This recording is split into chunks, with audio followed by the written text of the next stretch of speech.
And unmute and ready to go. Good afternoon.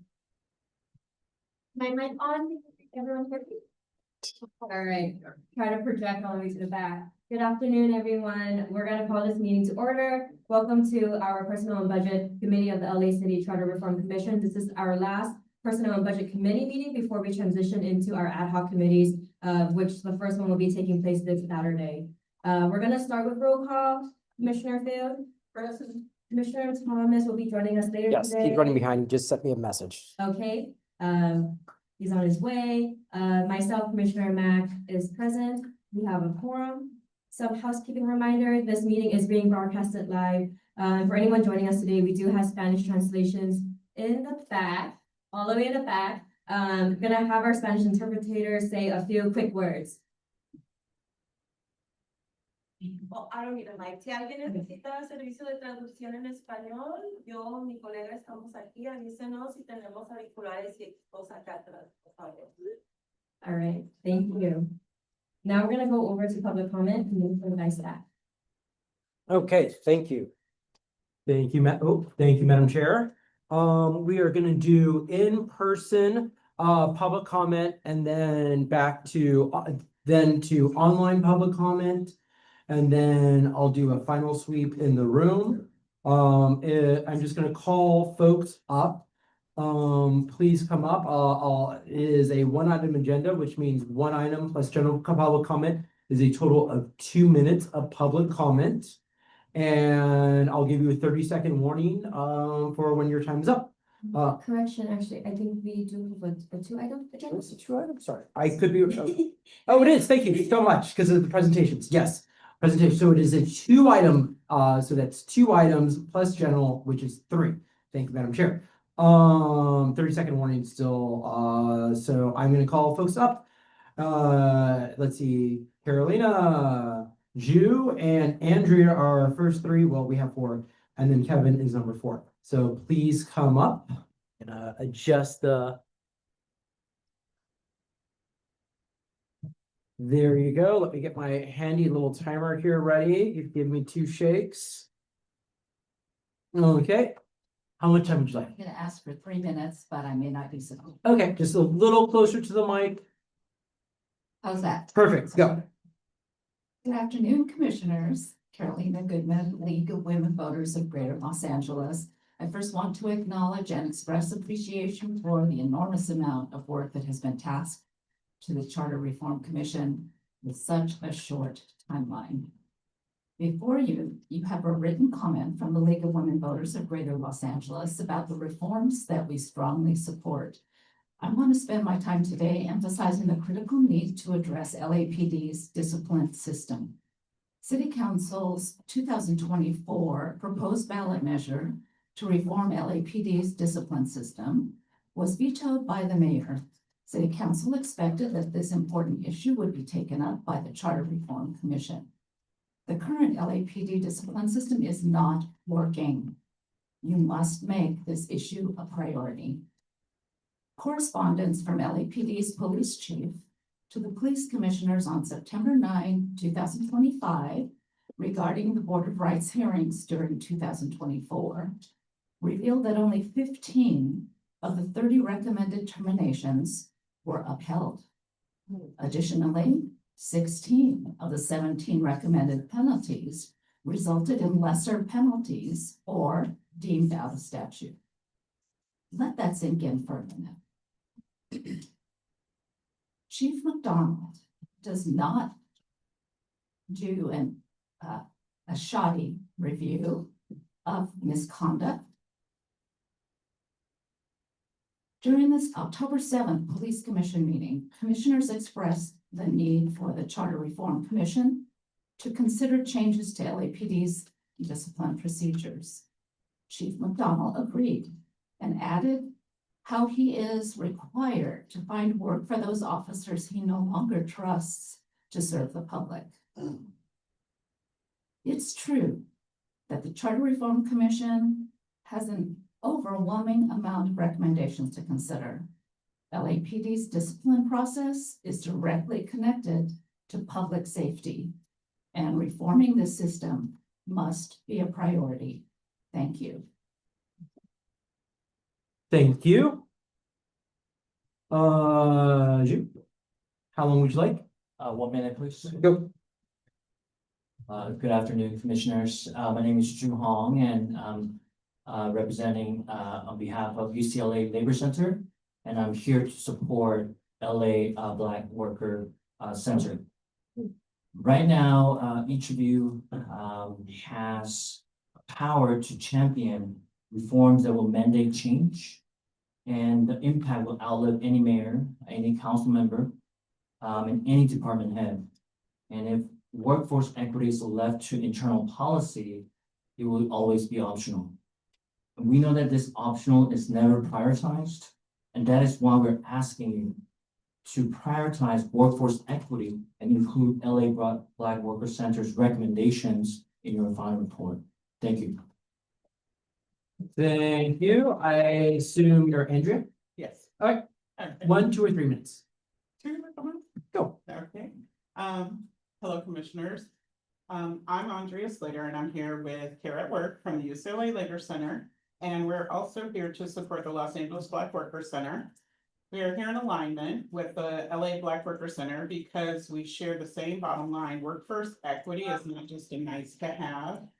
It is essential to safety and stability. We don't need performative reforms. We need to mandate changes that directly impact the material conditions of our communities. Charter reform must deliver real change, equitable hiring, transparent data, and accountability, not empty promises. We endorse the Los Angeles Black Workers workforce equity recommendations, and we believe that you should too. Perfect. And I'm assuming you're Kevin. Fantastic. How long would you like? Go. My name is Kevin Sanford. I'm also here with the Los Angeles Black Worker Center. Graduated with the first cohort. And also, I'm in support of the charter reform. I'm currently an employee of the city of Los Angeles. And I just celebrated my 3rd year anniversary, thanks to the Los Angeles Black Worker Center.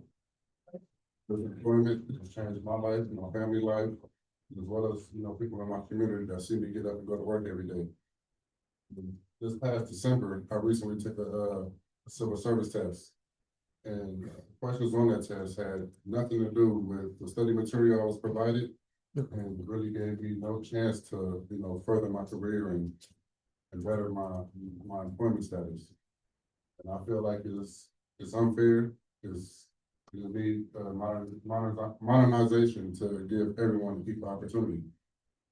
I believe that these exams do nothing to actually, work for people in lower class, middle class communities.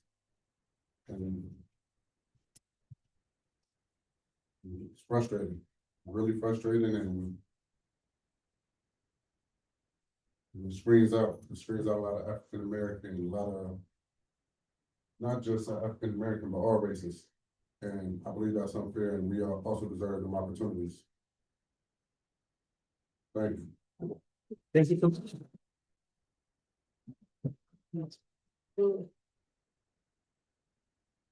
Okay, please raise your hand online if you'd like to speak. I will unmute you. Or do you wanna? Yeah, okay, thank you. Kate's gonna help me with this. I need this. We need that. Oh, yeah, I'll use that. Perfect. Okay. Right in conference. Alrighty, hold on, it's on reset. Okay, Okay, Lionel is the first. Lionel, we miss you in person. Yes, good afternoon, commissioners. Would you like Lionel? I'd like to speak on all agenda items, please. 3 minutes, go. Yes, Lionel Morris, speaking as an individual for myself. I strongly believe that the Charter Reform Commission should strongly consider reforming the civil service.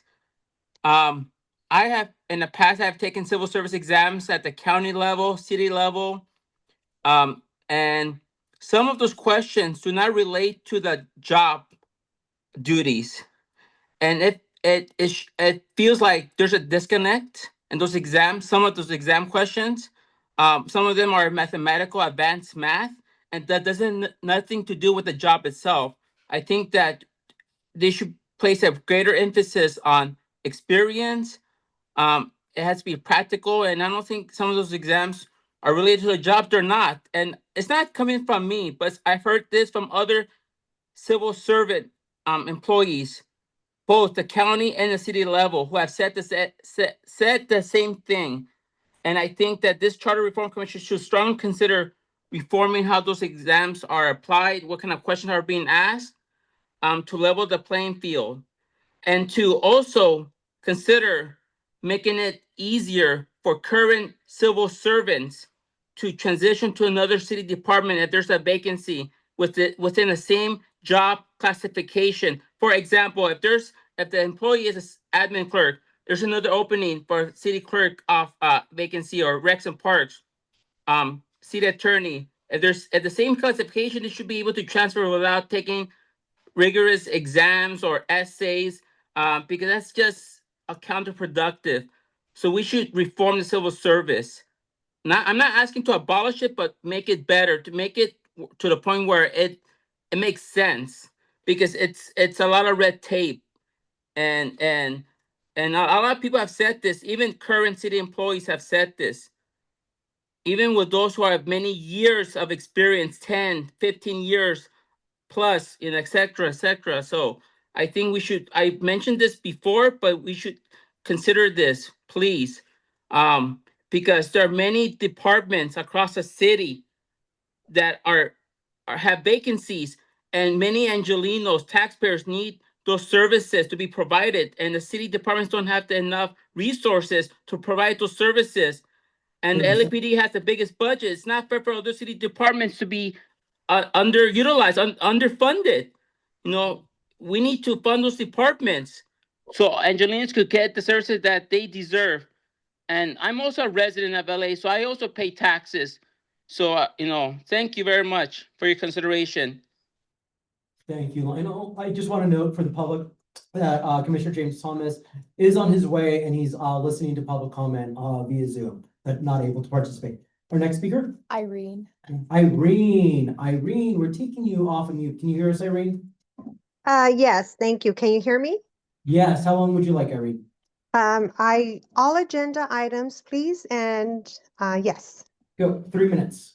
Okay, good afternoon, commissioners, and thank you for holding this meeting. My name is Irene Bonilla, and I'm a city employee that has over 30 years with the city, and I've also have worked in the private sector. And just to be clear, I am speaking for myself. So not only am I a city employee, but I also work and live in the city of LA. So I am also speaking as a private citizen. But as a city employee, I hope you take to heart. And I know the lady who spoke about LAPD accountability and transparency. While I worked with the fire department for over 10 years, and please keep in mind, this is not a personal attack on the city or any sworn or on LAFD, which is the fire department, but prior to past experience, the fire department sworn, they're not held accountable as well. And they have a they have a pattern of behavior that seems to continue. And I've had a past experience where I've had to file grievances against the fire department. And I'm always told by the sworn, Irene, don't even bother because it's not going to go anywhere because you're a civilian. So not only is it LAPD, but let's not forget fire department as well. You may not hear about their conduct because everyone's always focused and singles out LAPD, which I get, I understand, because they're more in the public view. But the fire department, and I'm not saying all members of the fire department are sworn, but there are a couple that are not, little angels.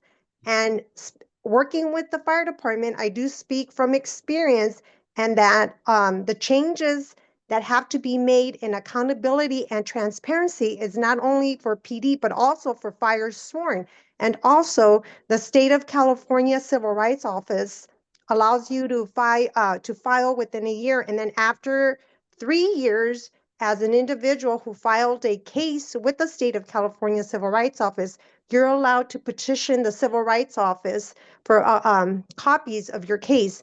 The fire department, I filed a grievance against them in 2014, and even now I'm being told I'm not allowed to see my case.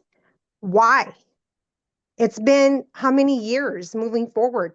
Once again, Yeah. where's the transparency and accountability? I'm sorry, and accountability with the fire department. So it's not only PD, but fire department as well. Thank you for your time. Thank you. Rob. Rob, we're taking you off of mute. Can you hear us, Rob? Yes, can you hear me? Yes, we can. How long? I will take 3 minutes. Go. Wanted to just turn back to something that came up last week, and that was there was an assertion on the commission that increasing the size of city council would weaken the mayor. And I just want to make it very clear, as far as everything I understand and I've learned from others, that would not be the case. Part of the reason the mayor in New York City has more power is because of certain extra powers given to them. But some of that is just because the council president has a much harder time managing a 50-member council.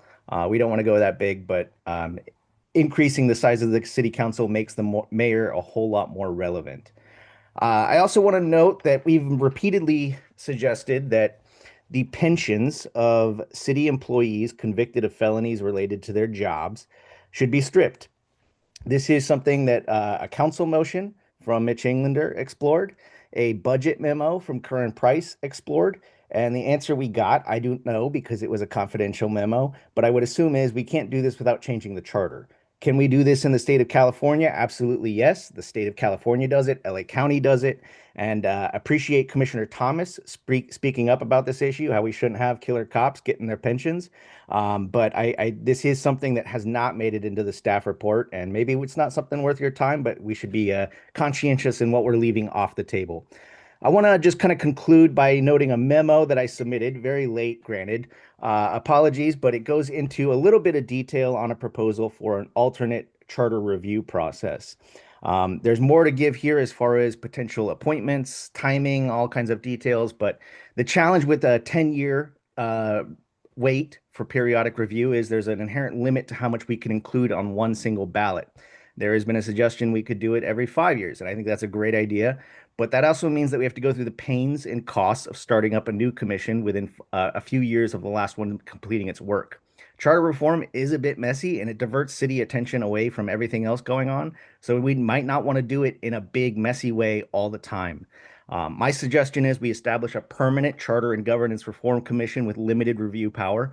It would be similar to the ethics commission in that it wouldn't be all appointed by the mayor. There'd be a diffusion of appointing powers, and they'd be able to choose their own executive director. It could be a 5-7 member body that meets 6 to 12 times a year. You would need a very minimal staff.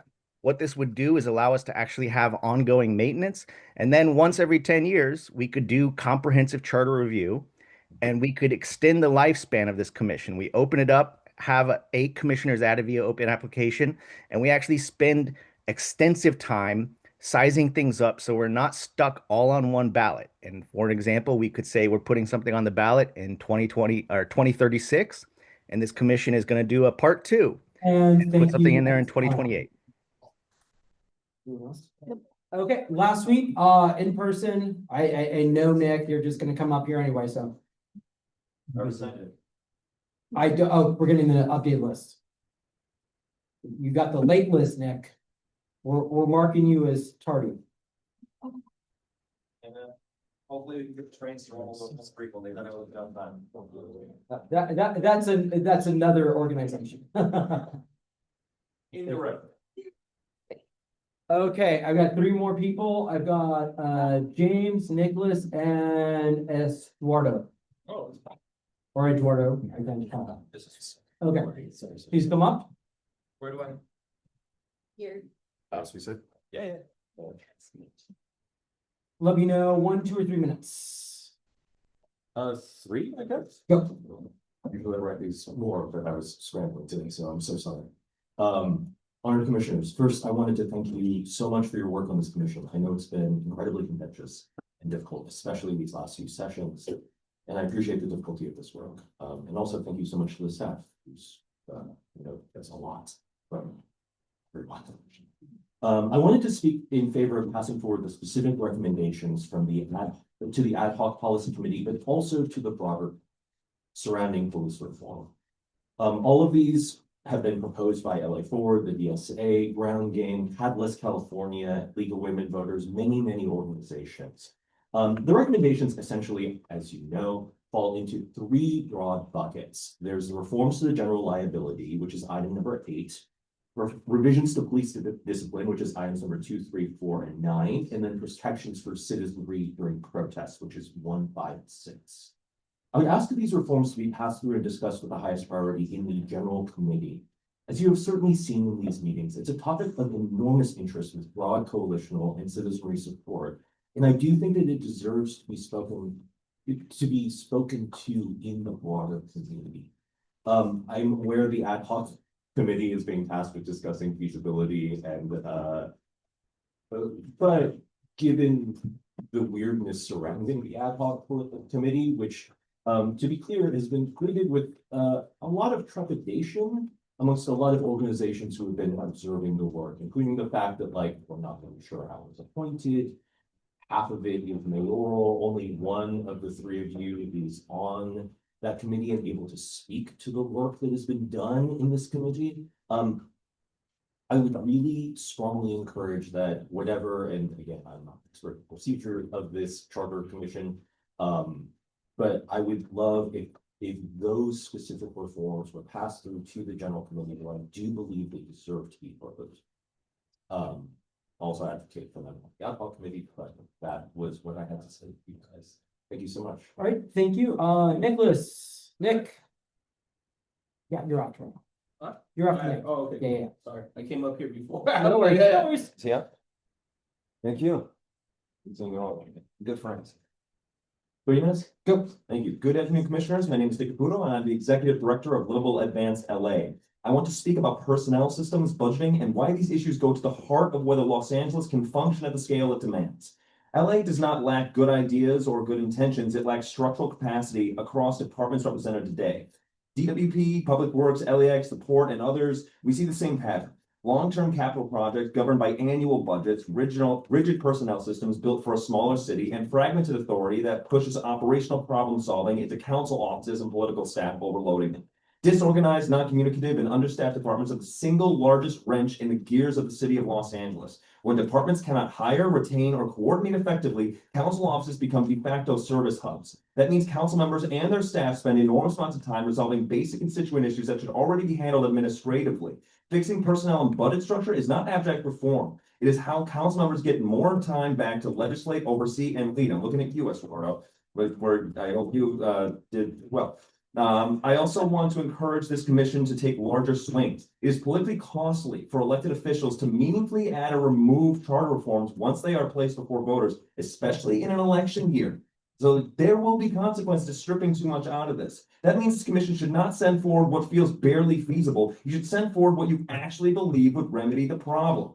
Our charter reform framework focuses on fixing these problems structurally rather than through incremental tweaks. First, budgeting. We recommend moving away from single-year budgeting towards staggered multi-year cycles. 2-year operational budgets paired with 2-year capital budgets would allow departments to plan staffing, procurement, and labor needs realistically. Infrastructure-heavy entities like DWP, LA World Airports, and Public Works cannot build stable teams when hiring authority resets every 12 months while projects span a decade. Second, personnel systems. Civil service protections are essential, but the current system is not serving workers or the public. We recommend modernizing civil service exams, requiring regular updates, enabling continuous recruitment, and creating interoperable job families so skilled employees can move between departments without restarting the hiring process each time. This improves retention, reduces burnout, and builds real institutional capacity. Third, accountability and transparency. The charter should require accurate vacancy reporting, realistic staffing projections, and standardized financial reporting across all departments. Apples to apples budgeting is a prerequisite for trust. We also recommend strengthening the city controller as the city's true chief financial officer with independent long-range fiscal outlook separate from the mayor. Fourth, periodic charter review. Mandating charter update commissions every 10 years, period. Finally, I encourage the commission to think systemically. Personnel reform, budget reform, retirement systems, police reform, and capital planning are all interconnected. Piecemeal fixes will fail if authority, accountability, and planning horizons remain misaligned. Also, a 10-year capital budget plan. If LA wants a government that can resolve constituent issues faster, retain workers like the people in this room, deliver infrastructure and earn public trust, Thank the you. charter must reflect how that actually gets done. Thank you. So, Eduardo, Everybody, 3 minutes. go. Yeah, hi, commissioners. Thank you for holding this meeting. My name is Eduardo Mazariegos. I'm here as the co-director of Los Angeles ACE, the Alliance of Californians for Community Empowerment. Also a community member out of the 9th City District, representing South Los Angeles, South Central LA. So I'm here to support the Los Angeles Black Workers Center. Public sector jobs are some of the last pathways to stability, living wages, benefits, pensions, but the city's hiring and promotion systems have not been equal for too long. The rules have functioned like a gate, especially for Black workers and other workers of colors. Let's be honest about the harm. When our people are denied stable work, the city isn't neutral. The city's making a choice. And when we're told the answer is more punishment, more policing, more enforcement, when what communities have need is access to opportunity. That's why charter reform matters. It's not abstract. It's about whether LA will keep using outdated civil services rules or finally build a system that is fair, modern, and accountable. I urge you to support reforms that modernize hiring and testing, build a public service pipeline into permanent jobs, require targeted recruitment, and create independent oversight for equity and transparency. As a community member in South Los Angeles, many of the most stable people in my community have been folks that have been able to carry city jobs, county jobs, public sector jobs. When those are being pulled from our community, where it's harder to access that, that means our community is even more unstable. It means that folks are more, just more housing insecure, have a harder time accessing food, have a harder time building generational wealth that can be passed down to our folks, to our kids. These jobs are what stabilize our communities. Without these jobs, our communities also suffer. We have less services in our neighborhood. I mean, right now we're talking about it takes months, if not years, to get a tree trimmed or get a light turned back on or fill in the pothole. All those things can be done by our folks in the community. Once we're able to do that, we serve the city of Los Angeles the best, especially in South Central LA. I can tell you there's a high percentage of folks that would love to work for the city of LA, but it's so hard to get on that. It's so hard to actually access this union standard jobs that give you good health benefits, that give you good retirement plans, that give you access to the standard of living that we all deserve. It's one of those last things that we have in our community that we can actually count on and depend on. 30 seconds. To be able to serve our community, to be able to provide for our families, and to be able to be a part of the city that we all love. I truly believe that once we create a better pipeline that's equitable to Black and brown workers in the city of Los Angeles, we will create the type of city that we need. Thank you. Thank you. Thank you so much. And Madam Chair, is that concludes public comment? I did see a couple of folks trickle in. Can we do one more Sure. call for public comment just for folks who didn't see the paper? Yeah, Ron. Come on down. Yeah, Ron. Ron. 1, 2, or 3 minutes. Oh, and then just a public announcement for folks who didn't catch that piece. If you want to make a public comment and you didn't get to a chance to sign the paper, please come up now. Thank you.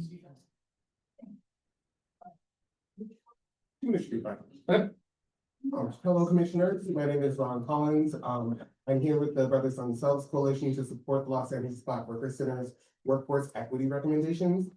I'm here to say that the current system does a disservice to our youth. We have some of the highest youth unemployment and some of the highest youth incarceration rates in the country, and this endangers the economic future of our city. We need to stop expanding punitive systems that don't solve root causes and begin to invest in real solutions. Young people in our city deserve the opportunity for economic mobility through city employment. Their ability to attain that is stifled under this current system. A stable job is one of the most effective prevention strategies we have for keeping our young people out of the criminal legal system. By providing youth with access to good city jobs, the city is investing in our future, investing in safety, and investing in a more equitable Los Angeles. Charter reform should reflect the needs of young Angelenos and seek to provide them with a stable economic future. I urge you to include the LA Black Workers Center's recommendations in your final report. Thank you. Thank you.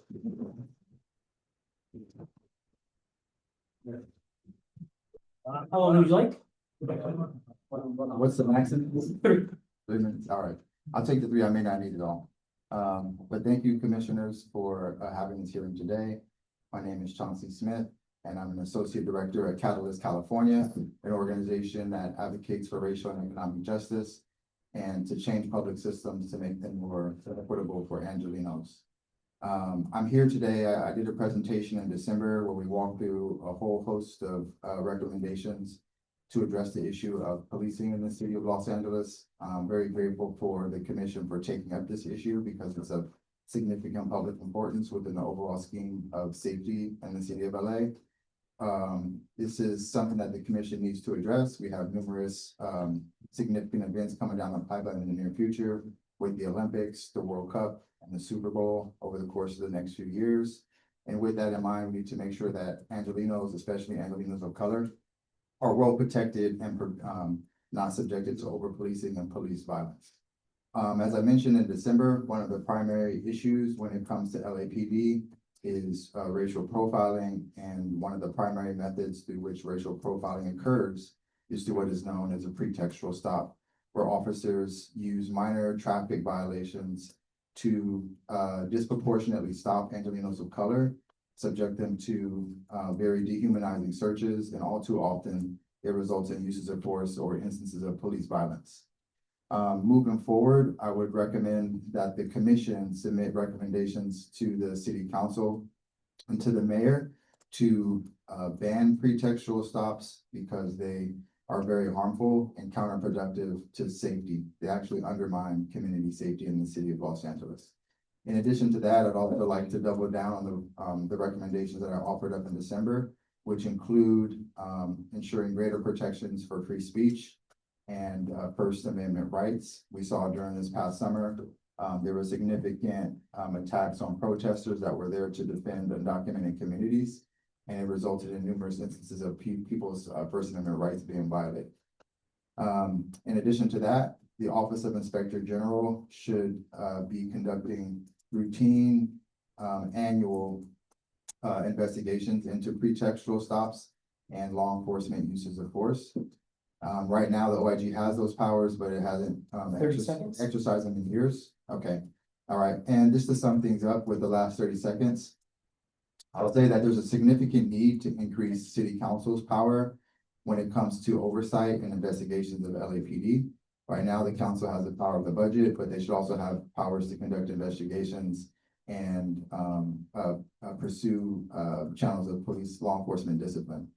And there's also significant concerns about the overall effectiveness of the police commission itself. To the extent there's other recommendations on that issue, I'd recommend that the commission seriously consider it. So thanks again for your time. I greatly appreciate the commission for taking up the police reform.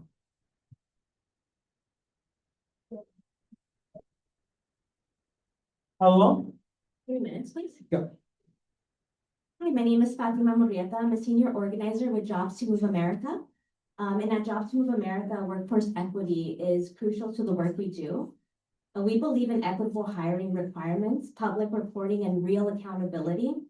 We have worked closely with federal, state, and local government agencies to pass enforceable laws and policies to ensure public money is awarded to high road contractors, investing in equitable hiring and creating careers that pay families living wages. That's why we stand with the Los Angeles Black Worker Center, because we believe stable jobs with benefits are a pathway out of crisis. And that is one of the main points I want to stress. It is expensive to manage crisis after crisis. It's expensive to respond to homelessness with endless emergency spending. It's expensive to keep expanding punishment systems that don't solve root causes. A stable job is one of the most effective prevention strategies we have. I know it helped me and my family when I was growing up here in Los Angeles. And we really want to ensure that as you have an eye towards the future and charter reform, that it reflects the reality that we need equitable access, public transparency, and accountability mechanisms. This isn't charity, it's smart governance. Thank you. Thank you so much.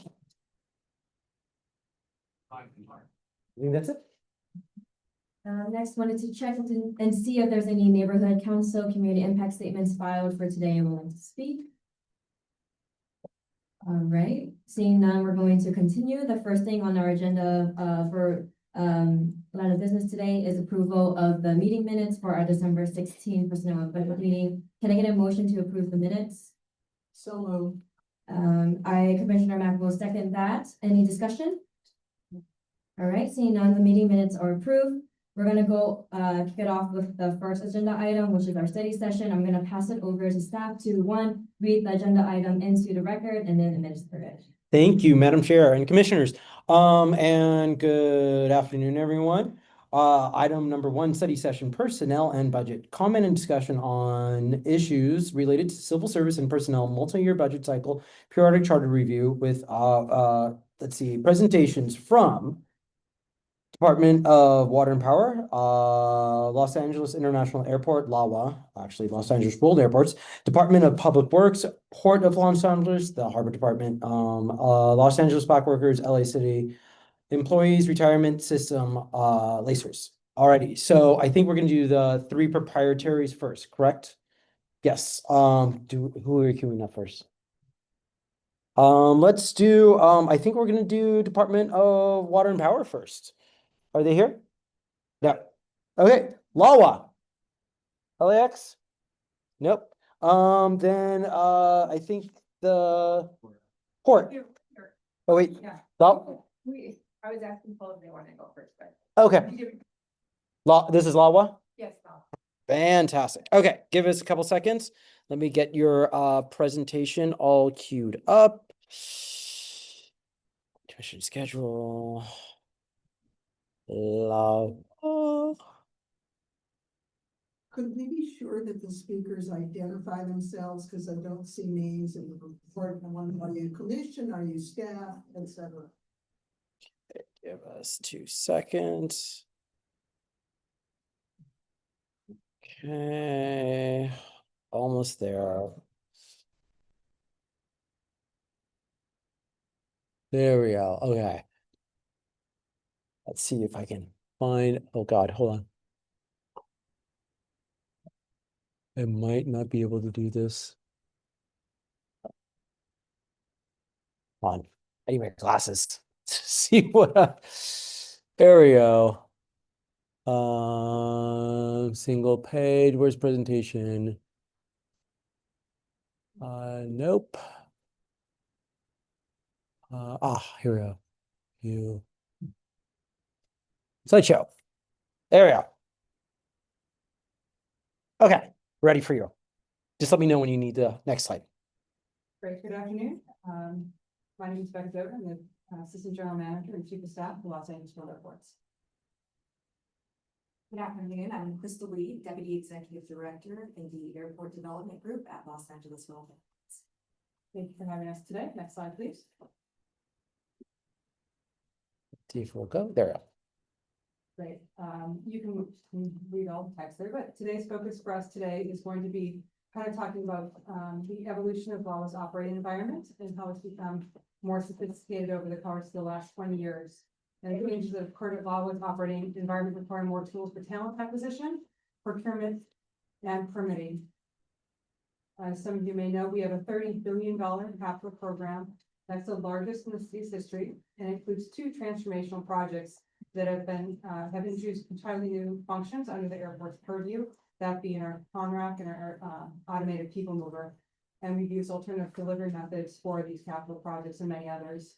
More complex commercial and financial transactions and engagements mean varied real estate portfolio and concessions programs, greater complexity and robustness of cost recovery models. And then looking at our passenger volumes and how the rideshare companies and ride-app companies have created more traffic on roadways and impacted our visitor experience. And then the changing technology landscape, the increased importance of cybersecurity, potential of AI and data analytics to improve airport operations, and the evolving expectations of passengers and airlines when it comes to amenities at the airport. So all of these things have made it so, to quote one of my colleagues, this is not your mother's airport. It is a new day at the airport and is a new way to think about our airport. And for charter reform, we're looking at ways that we can ensure that the charter reflects the current realities that we're living with. Next slide, please. Yeah. Just a little background, to get everyone kind of on the same page. An airport is unlike any other city department. It's a multi-billion-dollar company that's owned by the city. But by every metric, funding source, size, employee numbers, it's unlike other city departments. And the success of the failure of the management team and team running LAWA has a profound impact on the city and employees because of our contributions to local tax revenue, GDP, and job creation. We're in the middle of a fierce global competition in airports, and unfortunately, LAX is not doing great right now. We dropped from the third busiest airport in the world in 2019 to the 11th in 2024.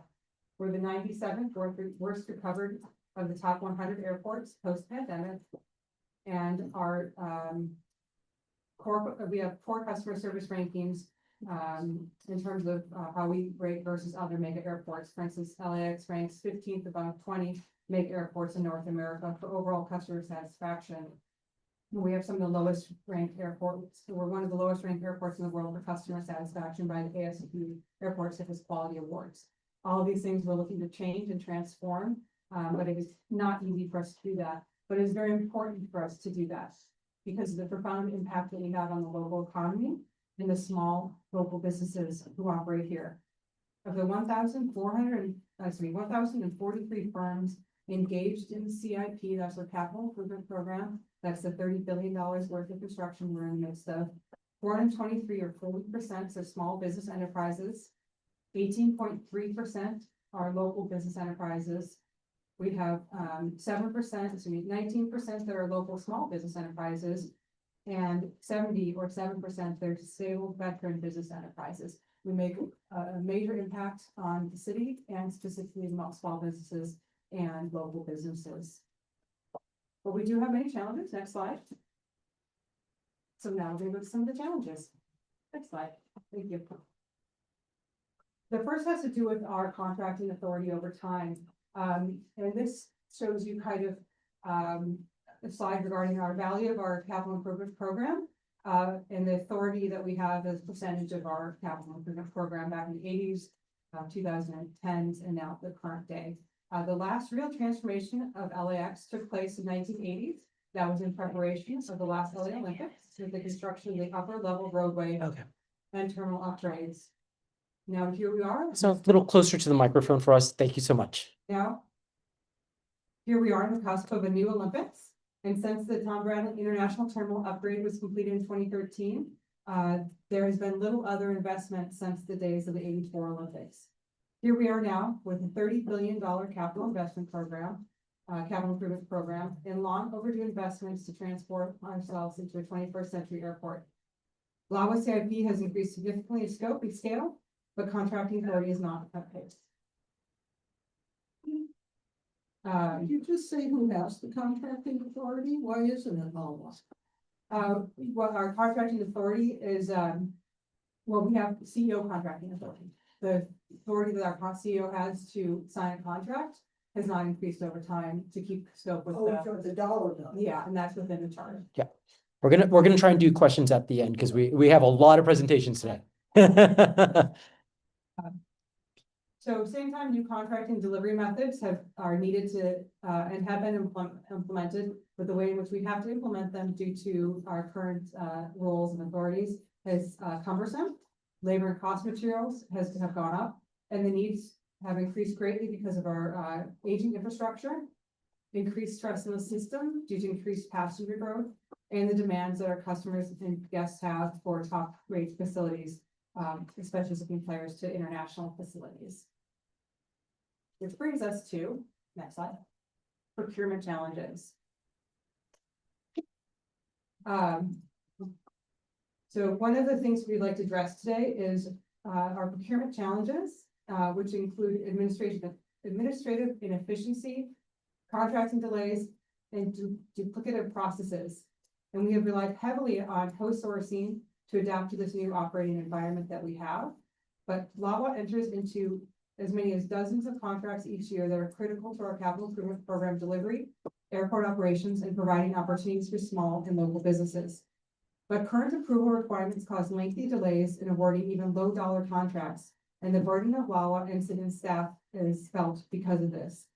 Increasing the number of contracts approved at the LAWA CEO level would reduce the amount of time of writing, scheduling, and going through the board and city council approval process, freeing up staff for other pressing work, and reducing procurement completion times.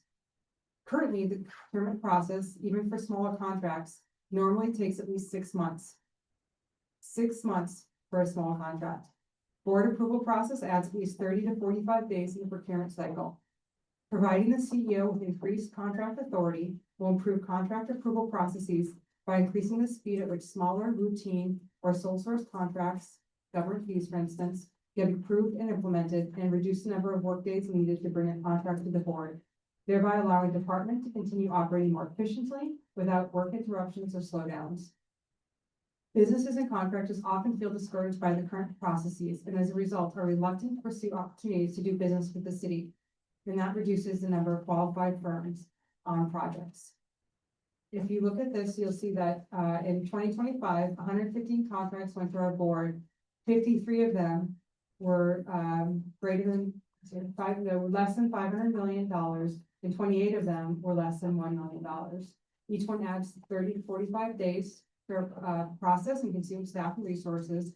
And raising the threshold for CEO approval to $5 million would have saved the equivalent of 4.5 to 6.5 years in contracting delays in 2005 alone. So that is one of the asks that we have today as part of our presentation. And you can see some other examples there on the slide. Next slide. Now we have some challenges to share regarding personnel. You can see the big boxes there with some of our main issues that we face when it comes to personnel. Filling vacancies remains a critical problem for us. Alternative pathways to city employment, such as targeted local hire, have allowed for faster hiring. It remains difficult to bring talent into the city at the middle management level. Civil service exams are not offered frequently enough. Civil service classifications and requirements do not always keep up with current workforce needs, especially in the areas of technology, innovation, and transformation. And in many instances, these challenges require different methods for talent acquisition than what the civil service system can provide. Current civil service structure limits LAWA's ability to recruit industry and functional expertise outside of Los Angeles area. Shared sourcing for talent with other city departments creates opportunities and competition and cannibalization when the pie is not growing. Additional tools and support are needed to deliver the talent the airport needs to operate in the environment. So you can see overall, what we're looking at is 10 to 16 months to hire a position. We don't have the special expertise required to run our department within the civil service system for the most part. We then have to rely on costly consultants, and half of our leadership positions, we have about half the positions of senior leaders compared to comparable airports. Sorry, I'm gonna push it just to this slide here because we have a lot of presentations.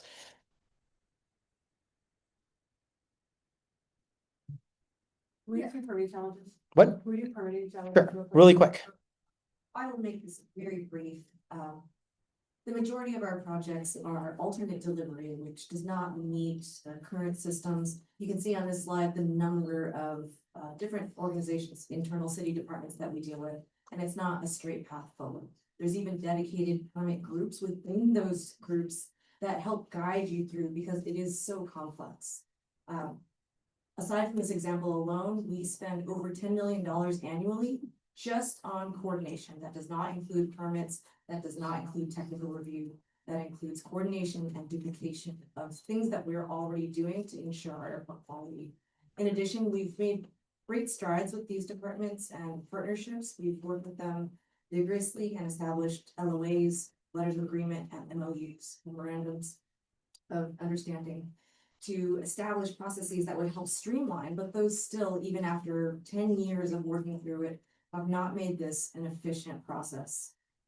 With that, we are looking at sometimes a 93% overlap in things that we're looking at in inspection, and we're only increasing our vertical build when we have this $5 billion program upcoming and well underway.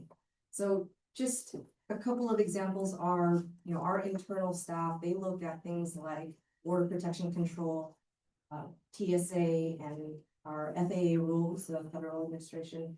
But That's not necessarily something that the city lens looks at, so it is a duplication in some regards. They look at it from a city code and building code perspective, which we also do. We have our own internal structure that has very rigorous, if not above and beyond city code regulations that we report. So we really have to jam through this.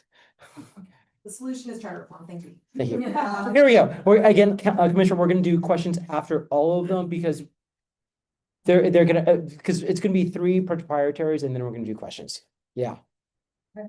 You know, like I said, the first thing is thank you. Mhm. This should be one of the most autonomous things in the city. You don't take a penny out of the general fund. Alright, You go should ahead. run yourself. Okay, go for it. So we have what we think is a very modest list of recommendations for charter changes, that, we would like to propose, regarding procurement, personnel, and planning infrastructure. And we're in a short time frame. I'll quickly say that a competitive seal proposal selection process without needing an ordinance every single time you have to go to the, council for ordinance. Allowing technical and administrative defects to be cured during the procurement process. Person makes one simple mistake on administrative, in their procurement application and they're thrown out. And we don't want to see small businesses, those who haven't applied before may not know the process, thrown out for something that they didn't need to do and to be easily cured. We'd like to increase the time of leases up to 66 years.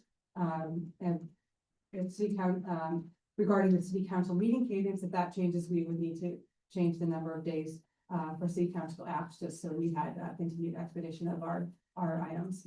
Personnel, we'd like to request an increase in the number of exemptions for law executives, new and part-time entry-level professional managerial and mid-level roles. We'd like to have a single open and promotional list and certification of the whole list to make it easier to hire internal candidates already performing the work.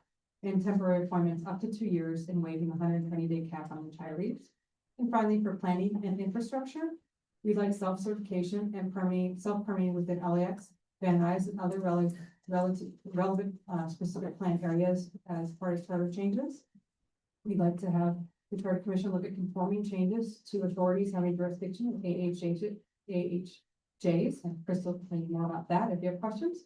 And if charter changes are made to other departments, we would want to preserve lawless authorities as necessary within those changes. Thank you so much for your time today. Perfect.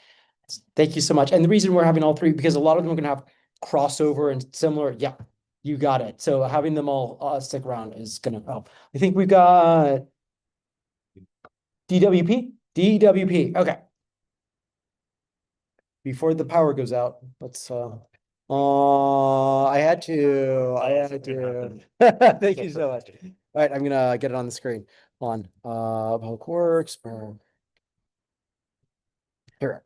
Do you have presentation? Yes, I'm just getting it on the screen in 2 shakes. Right, I feel you.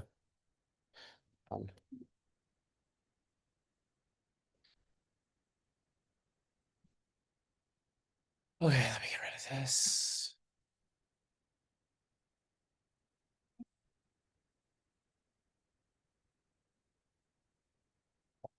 Can you?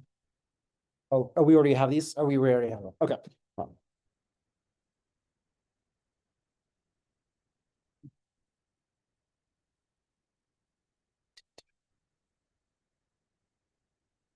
second. Oh, view. Only way I can see. If I can see. Sorry, 1 second. Nope, that didn't do it.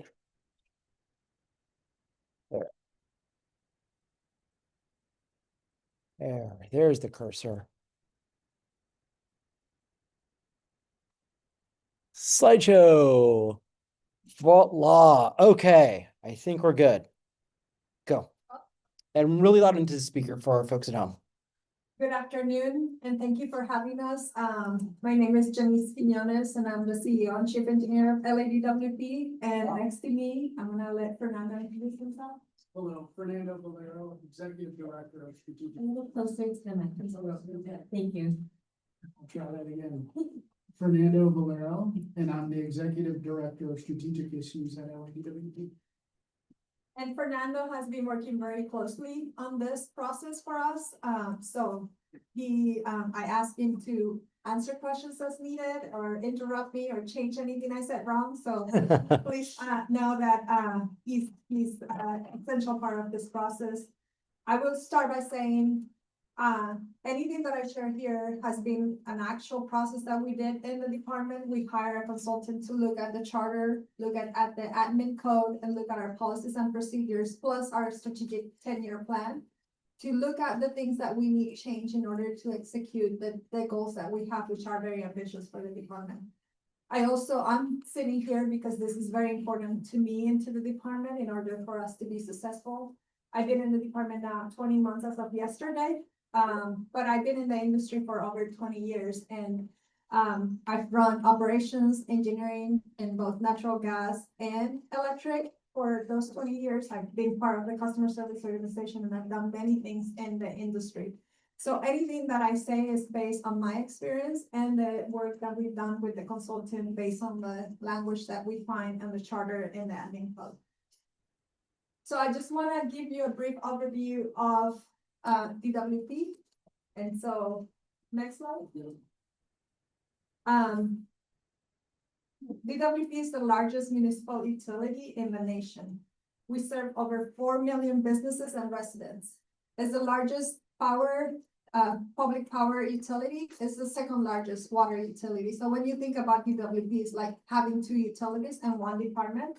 And not just any utilities, two of the largest utilities in both water and power is DWP. As a proprietary department, we're both an essential service provider to Angelenos and an economic engine for the region. We have provided affordable and reliable water and power for over 100 years. This year, our budget of over $9 billion will fund critical operations, maintenance programs, and new projects needed to ensure Angelenos have excellent water and power service for the next 100 years. The most critical aspect for our success has always been our dedicated employees. And today we have over 12,000 employees and continue to invest in the region by growing our workforce and local partnership. And this is a very important point. When we say we're an economic engine for the city, we provide a lot of jobs for the local communities and good paying jobs for the local communities. Next slide. As a proprietary department, we have a 5-member board of commissioners that provides our governance, spending oversight, and budget approval.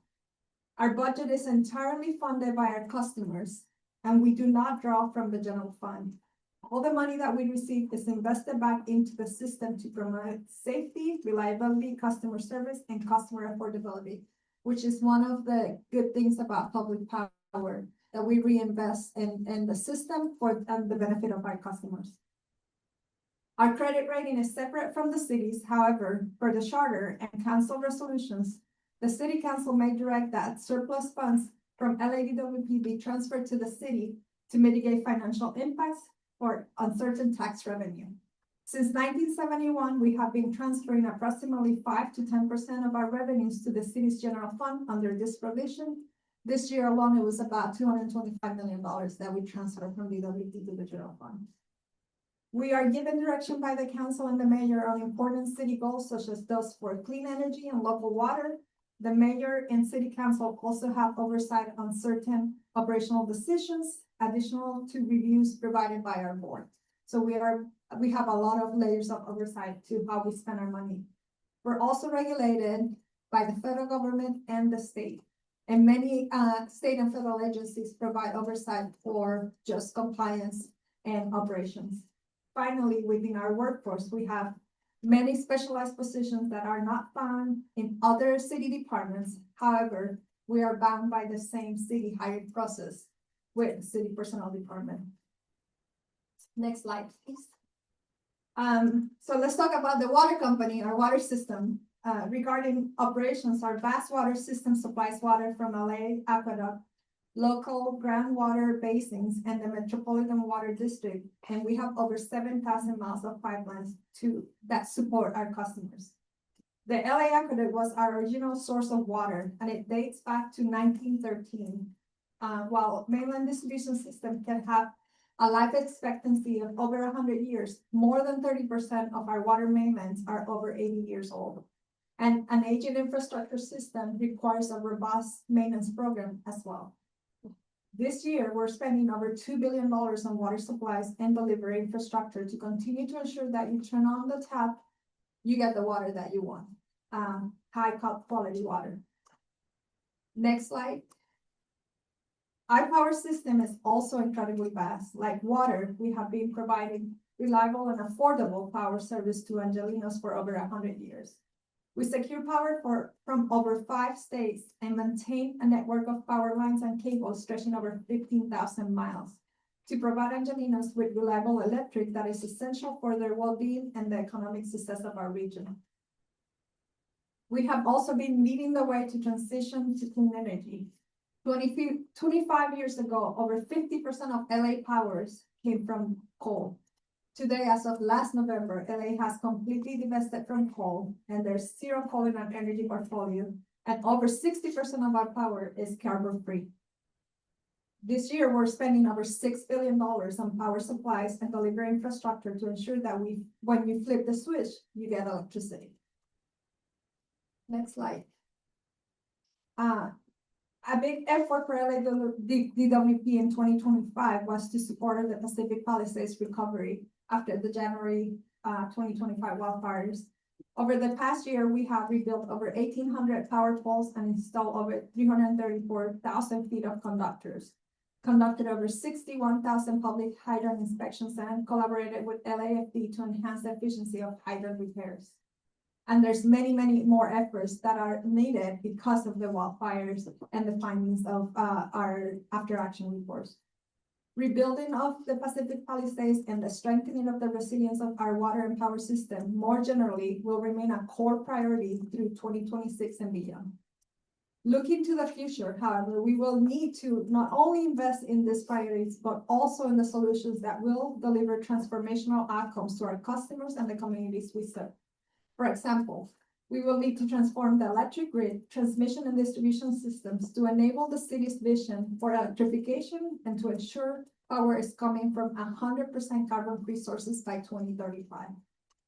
We will need to transform the ways in which we supply water to our residents to mitigate against water scarcity by restoring our groundwater aquifers, capturing more stormwater, and building a large recycled water delivery system. We will need to pair investments in new infrastructure with upgrades and replacement for our aging assets. And we will need to build core infrastructure needed to support the convention center upgrade, the FIFA World Cup games, and the Olympic and Paralympic Games in 2028. To meet this transformational moment, we anticipate that our 5-year capital program alone will amount to $16 billion with a B, and that over the next 7 years. And we will need to create a net increase of 4,200 jobs. LADWP is working to optimize our internal performance and efficiency, but to meet this transformational moment, we also require system changes that are limiting our progress. Several of which derive from charter rules established based on historical conditions that no longer define our context. Our commitment is to our customers, communities, and coworkers, and the recommendations we present today were identified in service to that commitment. Specifically, we have identified a set of proposed changes that will improve customer affordability, enhance public safety, and unlock the full potential of our workforce while adhering to our values of continuous improvement, data-informed decision-making, and accountability. And I say to everybody that asks, the 2 things that holds DWP back for achieving their goals is people and procurement processes. So let's talk about procurement. Our proposed 2026 charter changes. Updating the current charter constrained procurement framework is one of our top priorities to accelerate infrastructure delivery, reduce costs, and improve customer service. Updated charter and admin code provisions limit flexibility, create bottlenecks, worsen admin burdens, raise costs, and compromise qualities. Hey, we're just gonna have to rush through these next couple pages. Okay. Most of our procurements are conducted through invitations for bid or that require suppliers to match identified project specs. The procurement cycles for this process average 228 days. For more complex process, we use RFPs, that's request for proposals, that cycles average 700 days.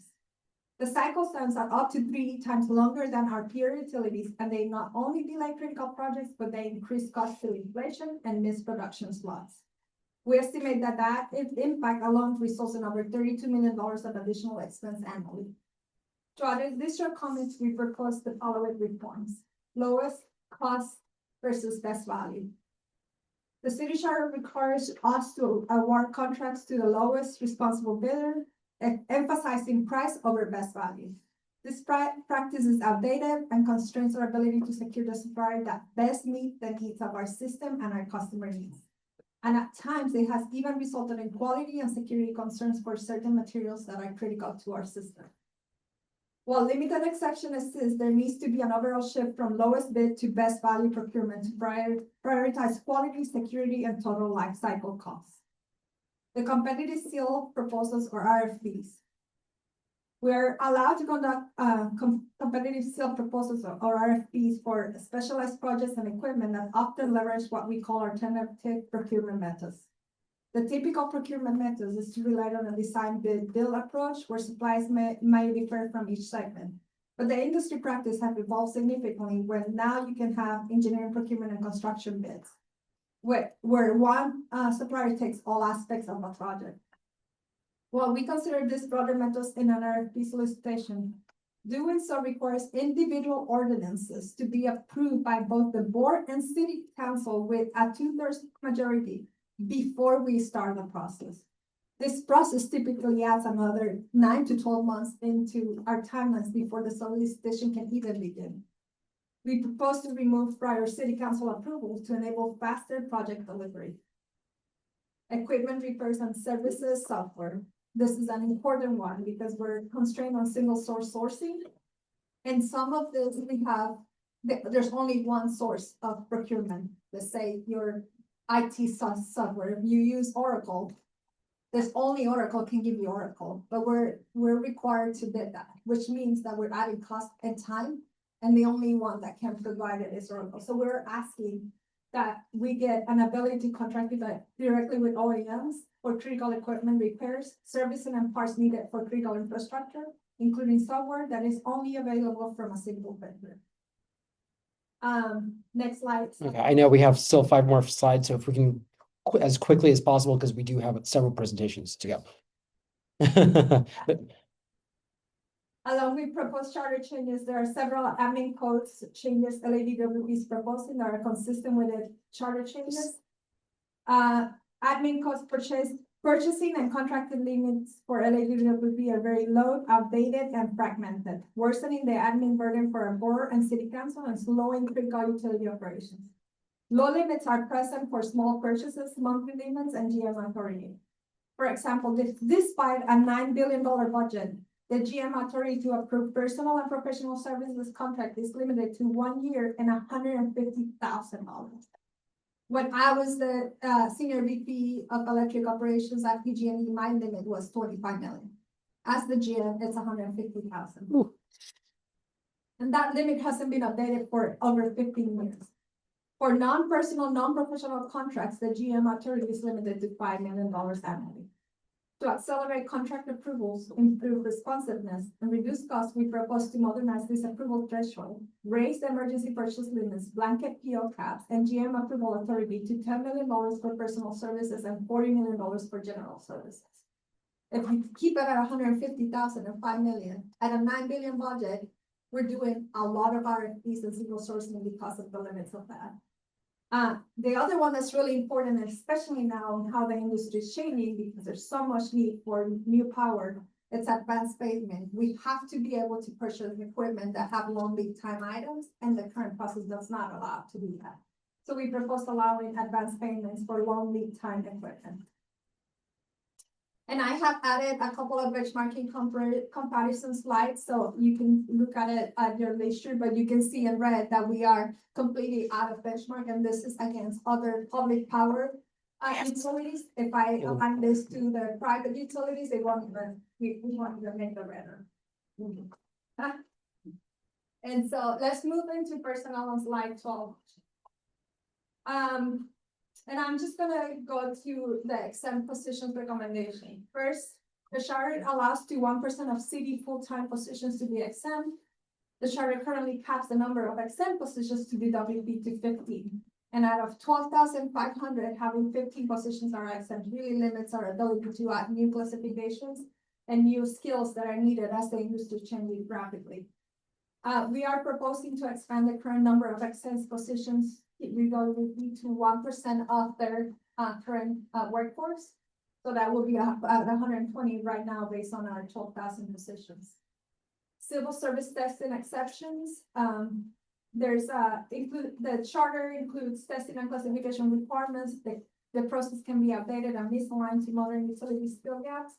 And for roles that require new tests, hiring timelines can extend for multiple years. This elongated timelines create important workforce gaps and over reliance on contractors. We propose to allow civil service testing exemption for LADWP to introduce alternative qualification pathways based on experience and certifications. And then mid-career open promotions right now, based on the charter and then for promotional only, we are severely limited of how we can input personnel in different levels of the career progression, which also limits the ability to onboard people. Last year, we hired about 3,200 positions. We netted 360 positions, so less than 10% net new positions. And at 4,200 that we need in the next 7 years, the math doesn't math. And so we are asking to be able to bring positions at different levels and open and competitive. Because if you're netting 367, they're all new hires, entry-level positions, which means you will be limited to your supervisors and managers based on spans and control. So you have to expand that pool in order to expand the new hire positions at the bottom. And then we need more access to temporary positions. We are allowed to hire temporary employees, but there's a lot of burden to prove the need. And that takes a lot of time and it's not productive because they can't stay more than 3 years. So every 3 years we go through this process. And given that we're rebuilding the Palisades, we have FIFA World Cup coming, Olympic Games, and we have big capital programs coming in, 26 billion for Pure Water LA. We have Donald C. Tillman with $1 billion. We have a lot of work coming on the power side for renewables. We just need more people and the ability to contract. Perfect. And then to end the presentation, I have included again a benchmarking on our utility peers on what they're able to do. And again, DWP is completely off benchmark. So. Perfect. Did I miss anything? Perfect, thank you. And we'll be doing questions after this. I think this next presentation from our folks at the Harbor. Are they here?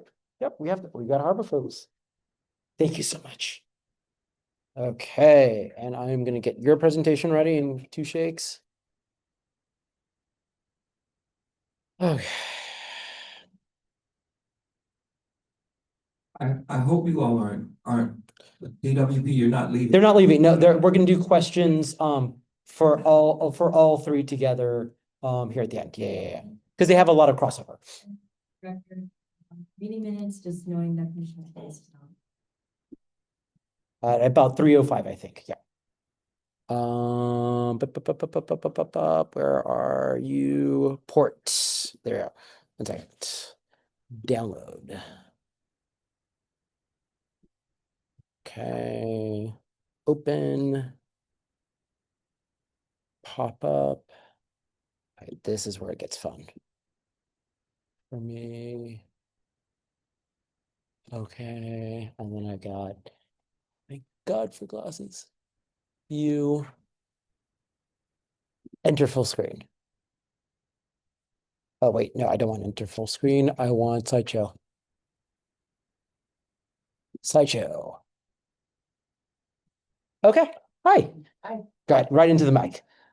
Good afternoon, commissioners. My name is Stephanie Magnin Rockwell. I am Chief of Staff at the Harbor Department. So I think I'm going to start today by providing some context and background of the Port of Los Angeles. Next slide, please. 10 minutes. We're a proprietary department of the City of Los Angeles, meaning that our budget is separate and apart from the general fund. our revenues, are generated from our permits, our tenants, our licensees. We have, 270 first at the Harbor Department. Most of our revenue is generated through increases in cargo volumes, and a number of other inputs here. So we're a landlord model of port. We are also governed by a 5-member board of harbor commissioners, which are appointed by our mayor and affirmed by our city council. Next slide, please. So when we have about 933 employees at the Harbor Department, our economic impact is much greater than that. We have approximately 10 to 15,000 longshoremen and women who are hired by our marine terminal operators. Indirect jobs were responsible for 1 in 13 workers within the LA Long Beach area, and approximately 1 in 8 in the 5-county region. So we provide a number of direct and indirect jobs to both the regional, and the national economy. Trade from our harbor reaches all 435 congressional offices. Next slide, please. We also have a sizable capital projects portfolio, 2.5 billion over the next 5 years. All of the revenue that we generate is invested back into our harbor infrastructure to increase efficiency, operations, and value to our customers and to the communities that surround us. We put that into improving our wharfs, terminals, as well as community projects like our local parks and waterfront amenities. Next slide, please. And so our capital project dovetails into some of the procurement charter reform requests that I'd like to point out today. Like our sister agencies, the onerous process of competitive bidding in the design build model adds time and uncertainty to our bidders. Uncertainty and time can limit the amount of interest that we have, and is a challenge to the private sector when we're going out. So we have a number of requests to move away from signed sealed bidding, as well as like I mentioned in previous presentations, moving away from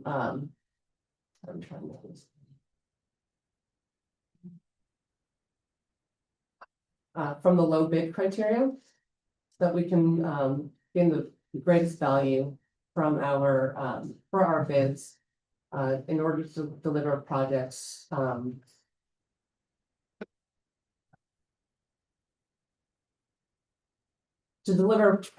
that make the most sense for a very niche type of environment, such as the marine terminals that we go to support.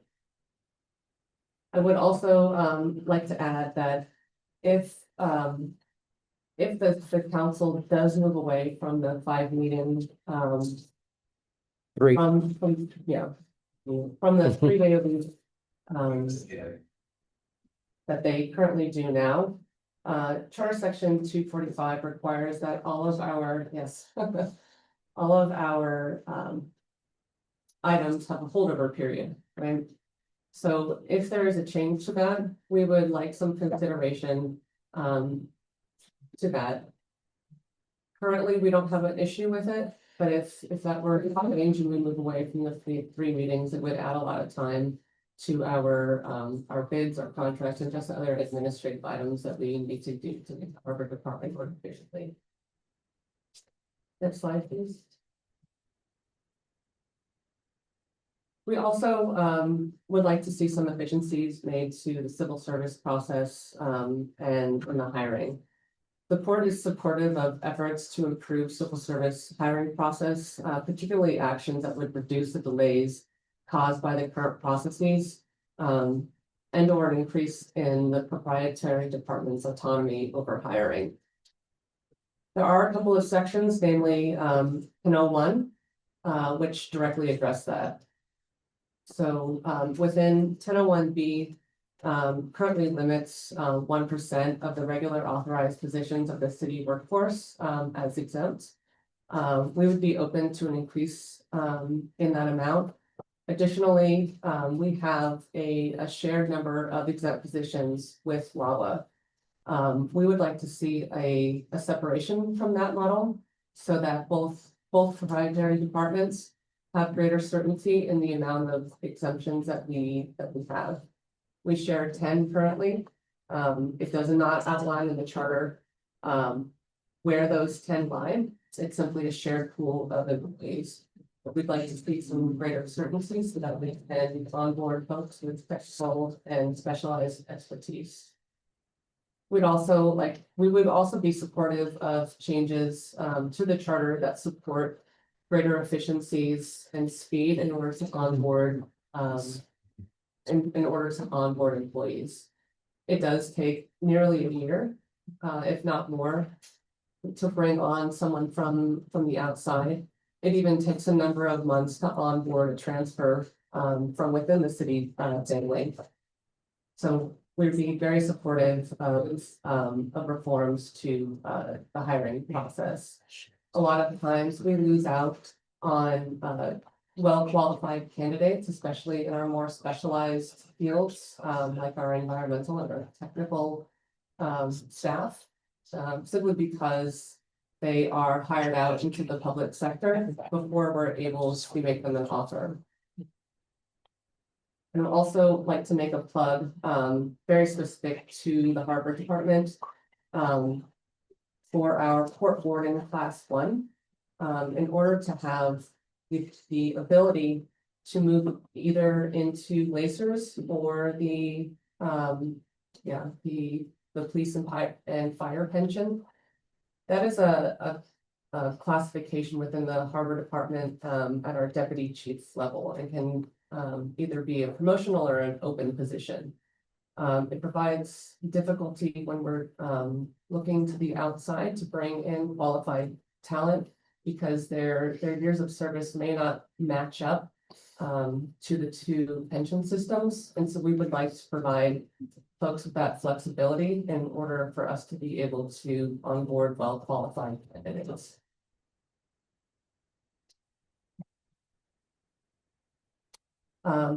There are sections of 1001A, which we are happy with and would like to point that out. We have exemptions for 2 positions, the port warden and our traffic managers, and we would like those to remain within the exempt category. And would like not to see any changes to that. The next slide, please. There are other considerations that are specific to the Harbor Department that I would like to point out to this committee. Changes that have been made by the LA City Council via motion. They provide some significant challenges if implemented to the Harbor Department. The first one that I want to address is the inclusion of the Public Access Investment Plan within the city charter. It is a program that has been very successful and has been implemented by the Harbor Department for the past 10 years. It states that 10% of our operating income will be reinvested into the community. There is no plans to make changes to that policy. However, we think that is best suited to remain within the jurisdiction of the Harbor Commission. The Harbor Commissioners are fiduciaries of the Harbor Revenue Fund. The Harbor Revenue Fund is highly regulated by the state of California, as well as federal oversight. And we believe that is incredibly problematic to include a level of detail for our fiscal policies to be included in the charter. We see the cycle come around every 10 years.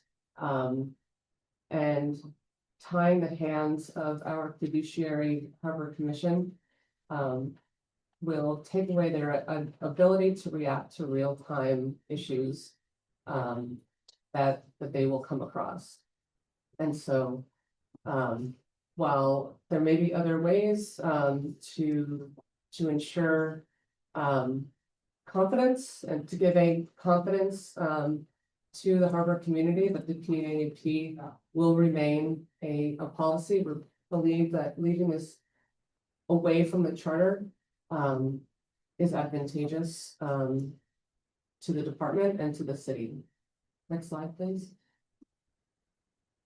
The next proposal from the city council is adding provisions of our leasing policy into the charter. This is another area that we'd like to discourage.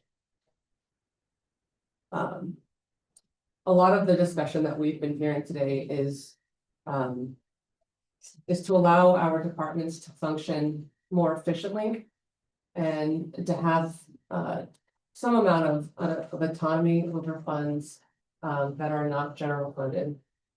The leasing policy would require, as proposed, would require that applicants with certainty predict on proposed projects the number of direct and indirect jobs that their proposed projects will generate. And while I can appreciate the want for this information, requiring it in the city charter, I think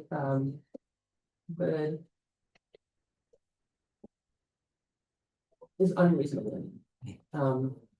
I don't think at that level you'd be able to predict how many jobs a proposed project could bring. There are many methodologies when you're looking at how to estimate the number of jobs in a project. And I think that is also something that is best left to the Harbor Commission to deliberate and to stay away from the charter. Perfect. Thank you. That was the closest to 10 minutes so far. Appreciate it. And last, we're going to do on Department of Public Works. There. Just because these three have commonalities. Yeah. That exist. I want to ask questions of the three. I'd like one for each of the three. I think there's going to be a lot of commonality here with Public Works also. They have a lot of similar requests. I think Jenny can nod and agree to that.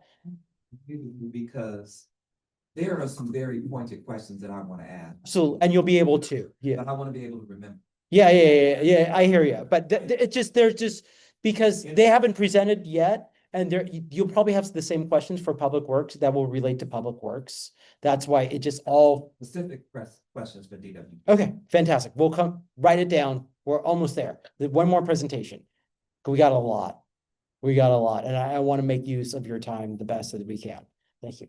Oh, thank you. We have color copies and Jenny promised me to keep this as close to 10 minutes as possible. I think I got that in blood from Jenny. Thank you so much for that.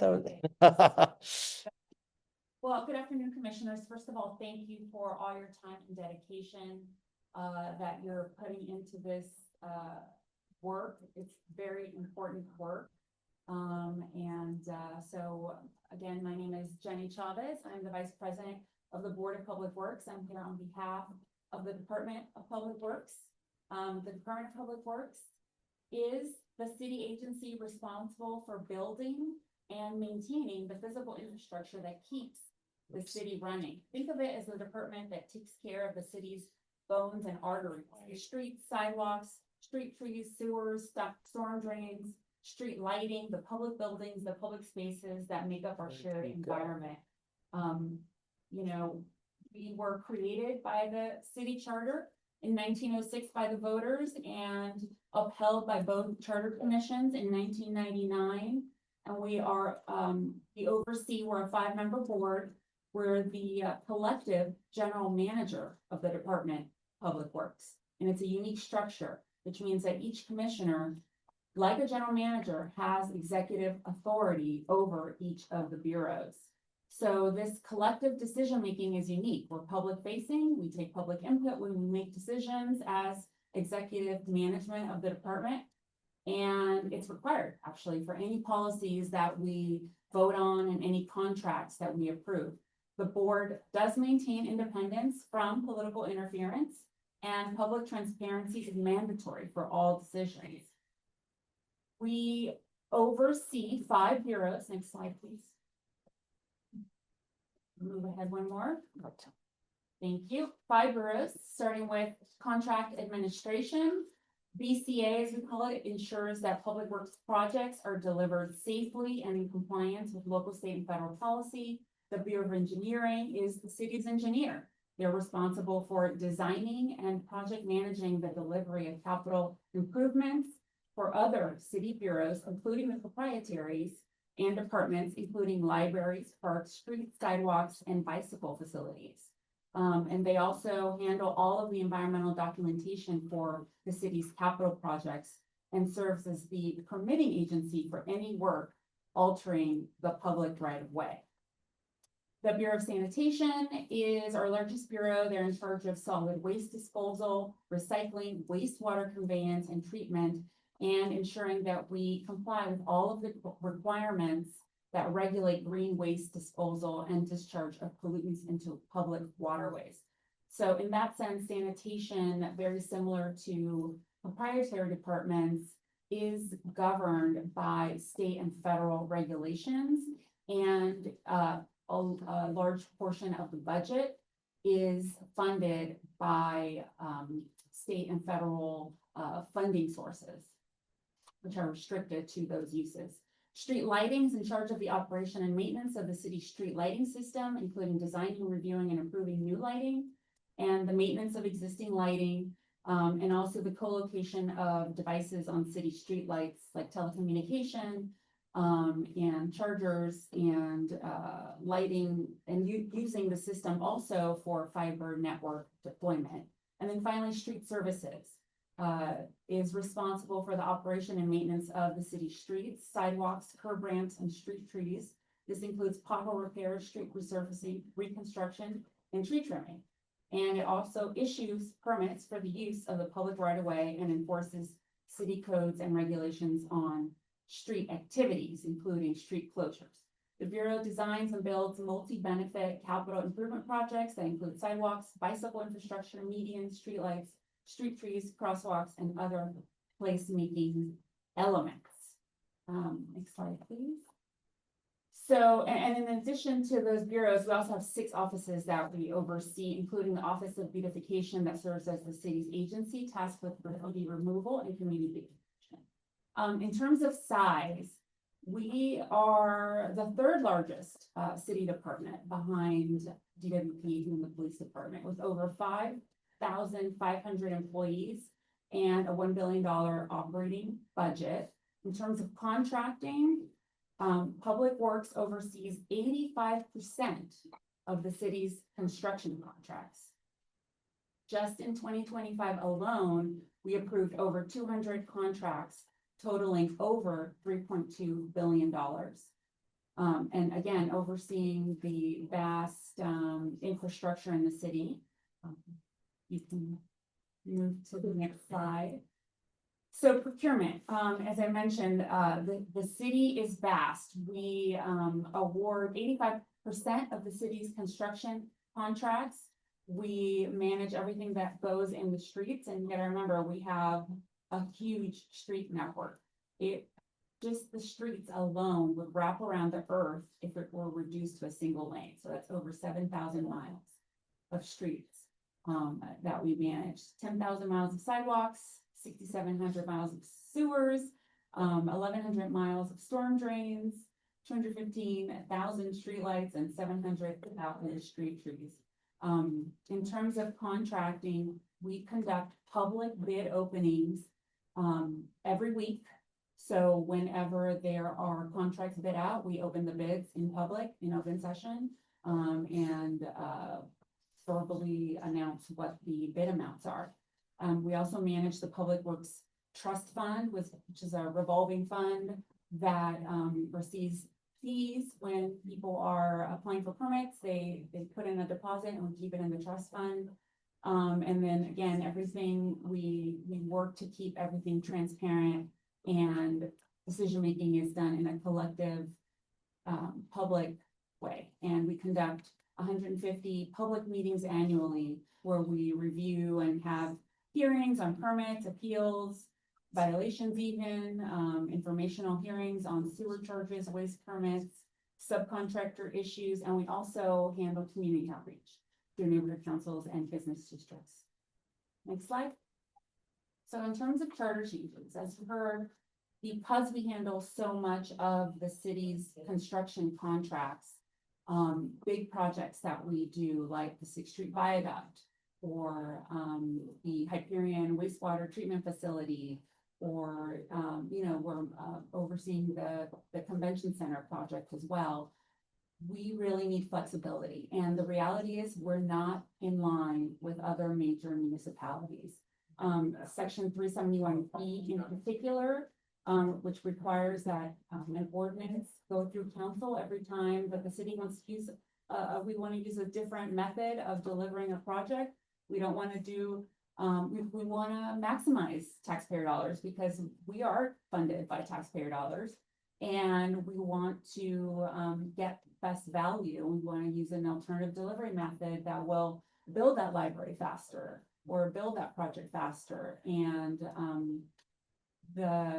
this section certainly would assist in that. And I will say, I've been with the city since 2003, and I've seen many times that the council has approved, and never has the council rejected the request for approval of alternative design delivery. So that's good to know. We've tested it out since the new charter. A little bit. I think it's okay. And I would say other municipalities like New York City, already have visibility as well. So we're kind of behind the times here. Like other agencies stated here, section pertaining to personnel and hiring flexibility, just generally. We're subject to the citywide cap of 150 exemptions.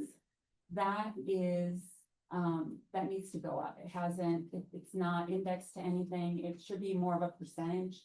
We recommend 1% of the city's workforce. The number be raised to 1%, so that way it can fluctuate with the size of the city's workforce. And then thirdly, this one's unique to us. We would like to see a small business preference, basically allowing us to include a provision for mandatory small business participation percentages. So when we let out a contract, currently, we can put in some mandatory participation preferences for local businesses, but we can't do it for small businesses. And we'd actually like to combine it so that it could be not just a preference, but a mandatory participation requirement for local small businesses. I think that it would go a long way to help our local small businesses get additional, because we are investing so much money in our projects, and it would be great if we had local businesses, local small businesses. And then, I'm gonna keep it simple. I just said, eliminate the sections in the code and defer the process to the Civil Service Commission. Now, the commission charged with updating and reviewing all of the rules pertaining to hiring and examinations. And it is time to update those rules. As you've heard, hiring is difficult. It's difficult to fill positions. We need to hire people. We want to put people to work, but it's very difficult under the current situation. So just wanted to say thank you for your time today, and welcome any continued dialogue on how best to achieve the city's infrastructure goals. And we have a winner. Thank you. Thank you, commissioners, also for your patience getting through powering through 4 presentations. I'm going to ask at least one representative from each of the 4 to come back up, or at least be close to come back up, so that our commissioners can ask their questions. Madam Chair, I'm going to turn it back to you. Let me just get the camera back on the commissioners. And there you go. And we're waiting for folks to come up back to the front from each. I know our committee has a couple of questions, so we can get started with that when folks are situated.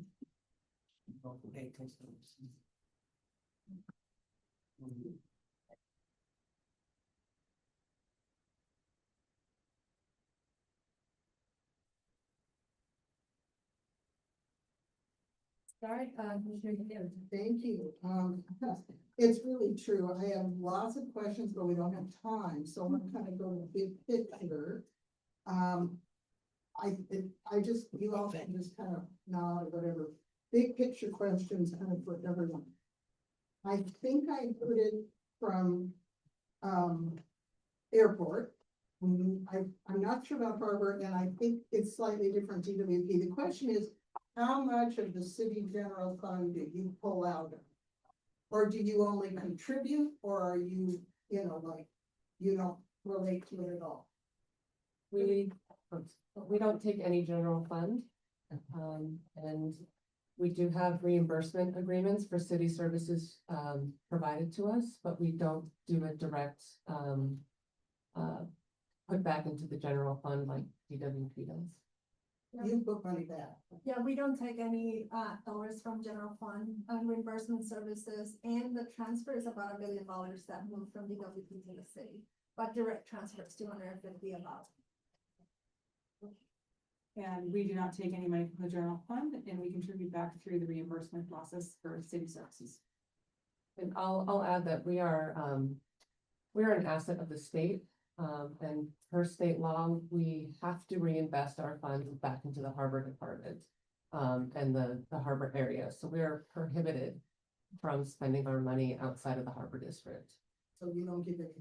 And that's a good clarification for the airport. By federal law, we are prohibited from contributing back, and rather we invest it back into airport.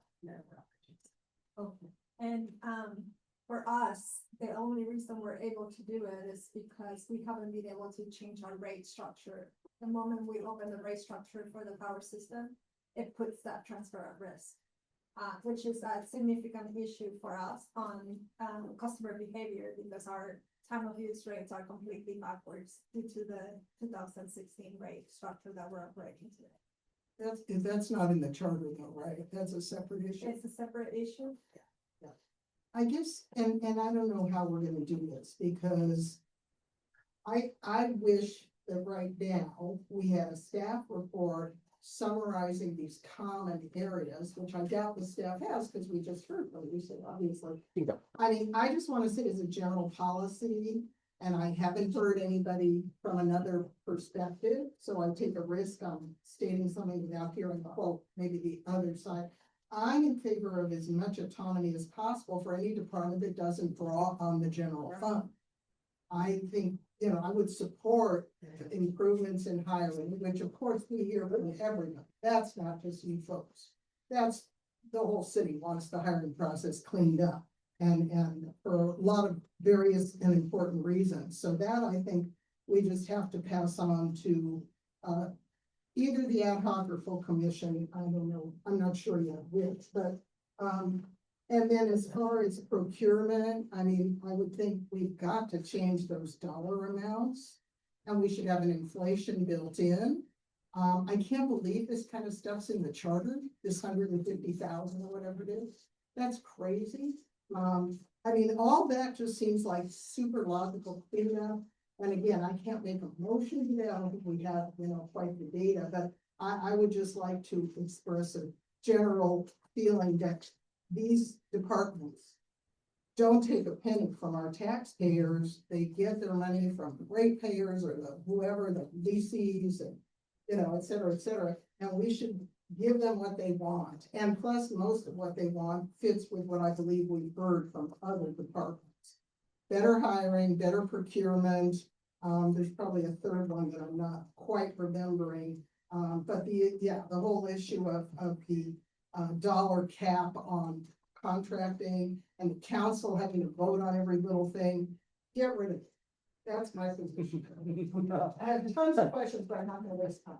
I love it. So I- No, it's the same. And so, I mean, the first thing that I want to say with regards to DWP, are you familiar with Gloria Gray and what, did she have any role in DWP? No. Okay, so she wasn't on the water board commission, so you're No. not connected to the water board. Okay. Is that the Metropolitan Water District, maybe? That's a different. That could be. There is a water board that There are has lots. that, There are well, that lots. has representatives from each area. Yeah, that's probably the Met. That's The Metro. Okay, so you're not associated with that. We have board members, the city of LA has board members on the Metro board, and we take water from, Metro, we buy water from Metro, like, we don't say or do anything, They aren't government. yes. Nor they are our governors either. Well, I'm glad, because they're racist. Oh, Yeah, I meant it and I said it, and that's my issue with autonomy. My issue with autonomy is I hear everybody talking about we need jobs, we wanna hire, and I see Black people in this room and have heard Black people in this room say over and over and over and over that they cannot find jobs. And your autonomy does not include, and I'm saying it specifically. If your autonomy does not include making sure that Black people have work equity in this city, then you don't need autonomy. Come on. That's just my feel. Yeah. Yes, you can. That wasn't just directed to you, that's directed to everybody that said there needs to be jobs. And I think that's the beauty of LA, right? The diversity that we represent, and that's. Used to, right now. Right, well, that's, That's me. All I know is truth. When in doubt, tell the truth. That's I am married to Black, so I understand. That don't mean why- I know. Well, I'm glad you did, but that don't mean nothing.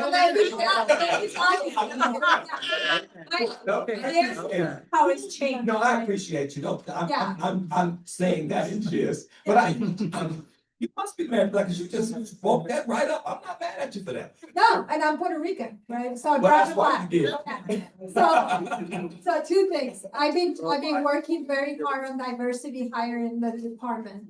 And I will tell you, if you wanna hire diversity, the city personnel rules have to change. We have developed programs for veteran hiring, for minority hiring, for foster kid hiring.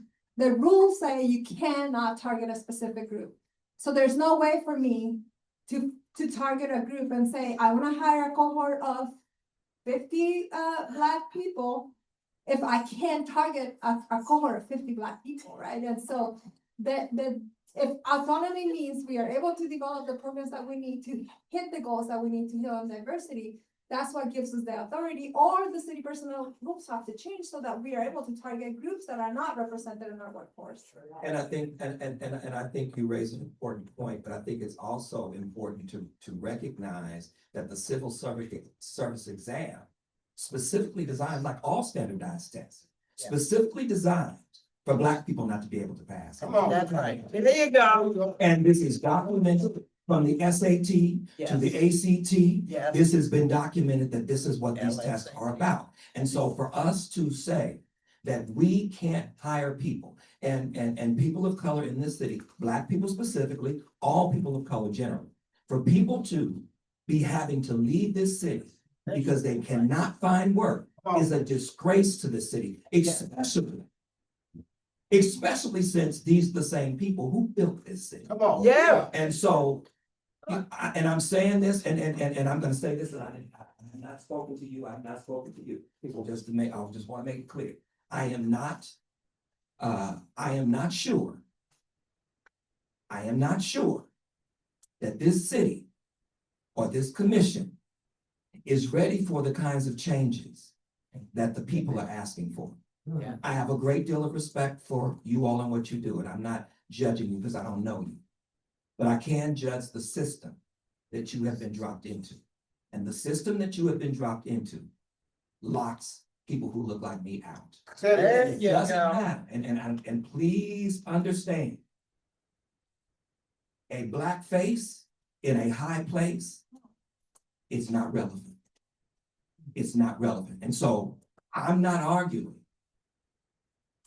I'm not arguing that black faces in high places make a difference in the lives of black people. That's right. What I'm saying is, I want people to do what is right. And what is happening in this city, and what is happening in people who work for this city, they're not doing what is right. That's right. And the handful, I'm looking at the numbers, I was looking at the numbers. When you have a handful of black folks, with the exception of me, I'm probably an exception. When you have a handful of black people and a gazillion of other folks, there is the pressure not to want to advocate for what is right for black people, because you are aware of the consequences. Say it again. Yes, yes. There are consequences. And so it is incumbent upon the leaders of your agencies, because I can't rely on the elected officials. I'm sorry, I just can't. We're in this mess because of it. Yeah. That's just how I see Say it. it like it is. There is an opportunity, and I'm just, and you know, they say I talk too long, but you know, I'm a preacher. And I usually don't get to see these many black folks in the room, so. You know, so. And you the choir. So I will grab it up down chair. And just for the record. Yeah. I don't like how she was treated either. I don't like it. Come on. With the ad hoc committee. I'm just being honest. I don't like it. There's no API person on the ad hoc committee. She's the youngest person that is on this committee. She is a committee chair, doing a wonderful job handling the real issue. We're hearing the real issues of Los Angeles. All that stuff about, I know y'all want, expansion and ranked choice voting and all of that. But what good is that if you have people who are harmed? Come on. Right. What are you governing? No talk about what's happening in the street in terms of the Gestapo corralling, not just quote unquote undocumented people, but anybody. Right. Killing folks indiscriminately. Yes. These are not issues that people want to, Speak on it. how are these not issues that we need to be discussing and talking about? As the Charter Reform Commission, I suggested to City Council that they follow the Second Amendment. I teach the Constitution, so I'm kind of bi-vocational. And you know what y'all know what the Second Amendment says? Anybody? Right, the right to bear arms, right? Yeah. But that ain't all it said. Before it gave every citizen the right to bear arms, and I want this in the record, and y'all, people can misquote me, and they've already called me a domestic terrorist because of my involvement and work with Black Lives Matter, but I don't care. Come on. But at the end of the day, the Second Amendment says that when the federal government forms a federal police force, and that is what the courts have said Donald Trump has done, that the states can form a well-organized militia. And if you notice, if you look at places like Chicago, if you notice, or Philadelphia, yes, when them black folk came out with they're not even concealed weapon, they got open carry. that's right. Interestingly enough, ICE knew how to conduct themselves. Come on. And started leaving these cities. Right. And so the fact that we are in Los Angeles, California, and you know, all of that open carry kind of stuff and all of this Second Amendment kind of stuff ended when the Black Panthers marched on the Capitol with their weapons. Come on. Yes. That's when they found out, that's when they said, we need to do something about this. Yeah. Now, I'm a professor, so it's a little bit of a history lesson that I got to put in here in case you didn't get it in your K through 12 experience or your college experience. But these are very serious issues. Yes, they are. They affect everything that you all do. Everything. And our city is under siege. Wow. And what we do not need is people not working. Right. Say it again? We do not need, if you wanna end crime, Yeah. give people good jobs. Tell it. Catless was here, right? I heard, I was Yeah. listening in. Yeah. Chauncey. Do y'all know what they do? Y'all know what they do? They provide workers. They vet them. They make sure that they are adequately trained to take jobs. And like right now, I'm involved in a project. And the sole purpose of that project is to place people in high-paying STEM jobs who don't have STEM backgrounds. So now this whole thing about, oh, well, you know, we would love to hire people, but they're just not qualified. If I got $1 for every time I heard that, I wouldn't need reparations. Come on. I'm just saying. I'm just saying. You all want us to make these changes. And I'm not opposed to making the changes like Commissioner, like my colleague said, I'm not opposed.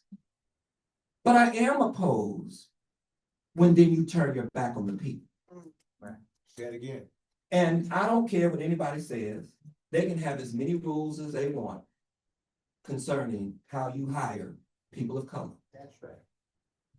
There are ways to get around everything. Yes, yes. To get around everything. We got the same thing at Cal State LA, where I work. They say you can't have race-based admissions.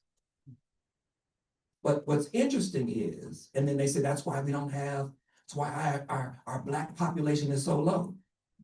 That's what they tell us.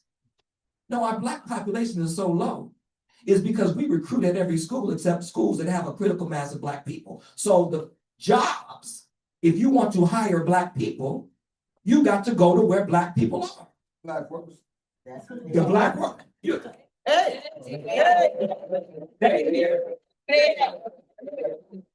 they're here. And this is what makes no sense to me. And I did not mean to give a speech, but it's. We ready to work. We are ready to When work. I was listening, I said, I'm caught between two emotions. Sad and anger. And then I'm ambivalent because I really want to cut somebody out, but I'm a preacher, I can't. So I'm ambivalent. Because to hear Black people. Now, they were very eloquent and, but to me, it sounds like a plea for work. And why should you have to plead for work when you built this country for free? Yeah. It makes no sense. And so what I'm saying is, don't disassociate yourself from the people, the real people, the people on the ground. Say it again. The people who will work beyond the typical work. Because if you hiring these hot shots that's coming out of college, these Gen Zers, if you hiring them, guess what? They do what is called quiet quitting. Y'all know that? Y'all need to know about quiet quitting. It's called quiet quitting. It's a thing. And all of these corporations are they don't know what to do about it because they're getting the quote unquote best and the brightest, and the best and the brightest are getting there and they're quiet quitting. That means they're doing just enough to keep their job, but they've already quit. And that is a real thing. They're not baby boomers who will work around the clock, but there are people who have been so locked out of the job market that once they get an entryway, they will do everything within their power to make sure that they not only do a good job, they're not just working to keep the job, they're working to make their place in the job. Say it again. So that they are essential and so that they are needed. And then you don't have to worry about the elimination unless you have anti-Blackness and racism and discrimination that is going on, and you do. That goes unchecked. That just goes unchecked. And so I'm saying that I'm not calling anybody out yet. I did call out this water board. Yes, they're racist. Yes, they're anti-Black. They absolutely are. But I'm not calling y'all out yet. But should I find out, because I'm a researcher, But should I find out that there is some shenanigans going on in your agencies, I'm gonna make sure that I mention it, because again, a right to work is a human right. It builds dignity, it creates safety, and I think we could get along better as a city. So, okay. I like to say this, and I say this as a pastor, and then I'm done. A lot of people think they understand Black men. Oh, a lot of people think they understand them. You will never understand a Black man as long as he is not gainfully employed and able to take care of his family. There you go. He will never be who he was created to be. And so that is how important work is to these communities that present themselves here. So I don't want you all to hear what they have said as just words. And I don't want us to hear what bothers me the most is we rush through public comment. Come on. We don't get a chance to engage. And that needs to change. And so I'm done. I'm sorry. I'm so sorry. Oh, no, sorry. I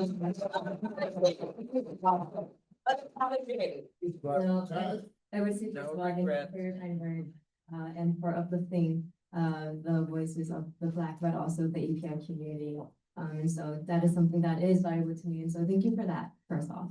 I think what I'm hearing from you, it doesn't just end at charter reform, is what I'm hearing from my colleagues here. And so, I think it's a yes, and we need all the things, really appreciative of your recommendations. But I think it is an ongoing kind of, there is a lot of upstreams and downstream solutions that we're just working out, and we can't do it all in the charter reform. And so we do appreciate the recommendations you're bringing forth us, but also acknowledging that there's other things happening in the world that we're trying to also balance it out. And so that's what we're doing here. Really appreciate your time. Gonna open up the floor to see if there's any remaining questions, and also logistically wanted to see, because I know we heard from Board of Public Works, Department of Public Works, and wanted to see if there's any questions for that department as well, because I know she's sitting in the audience at the moment. And so gonna open up the floor or find questions. Procedural question. This is the last meeting of this committee, and yet we've just heard 4 really important presentations. So my question is, how does that enter into the Sure. process? Because we're gonna not. We're definitely, today. yeah, and we're definitely gonna make sure that their recommendations make it into the queue. We're just figuring out where, but we're not putting this into the junk file, absolutely. Especially because they came in such uniform and did so much important work on this, so we're working on it. And Max, anything else you wanna add? Yeah, we'll add these recommendations to the report, Yeah. but just, important caveat about some of the personnel related recommendations. Those are gonna have to go through that same meet and confer process. So those are gonna sort of be batched. I'm sorry, the same what? Well, I mean, some of the personnel recommendations we're still trying to figure out the process with meet and confer and how, like, some of these recommendations could or would be impacted by that. So stay tuned on the personnel side of it. But a lot of their, like, the procurement and stuff like that and just general fixes, we're definitely gonna make sure that are part of the revised report. That at some point, either the full commission, ad hoc, both, we'll figure it out. Okay, so you're just saying you're not even sure whether it's gonna go through ad hoc Not at this, or full commission. I mean, the full commission will ultimately have the final say on everything. So yes, so I let me take that back. Probably both will hear it. Yes. So I don't, and I'll also caveat that I don't have all the answers for. were there some organizations, like, for example, what you've heard from, because I know the Black Workers Center did present. Yeah. And I know that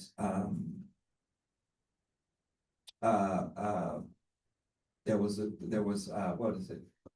The budget, The people's budget. People's Budget Yes. LA, I'm sorry, my mind is slipping. The People's Budget LA, they did present.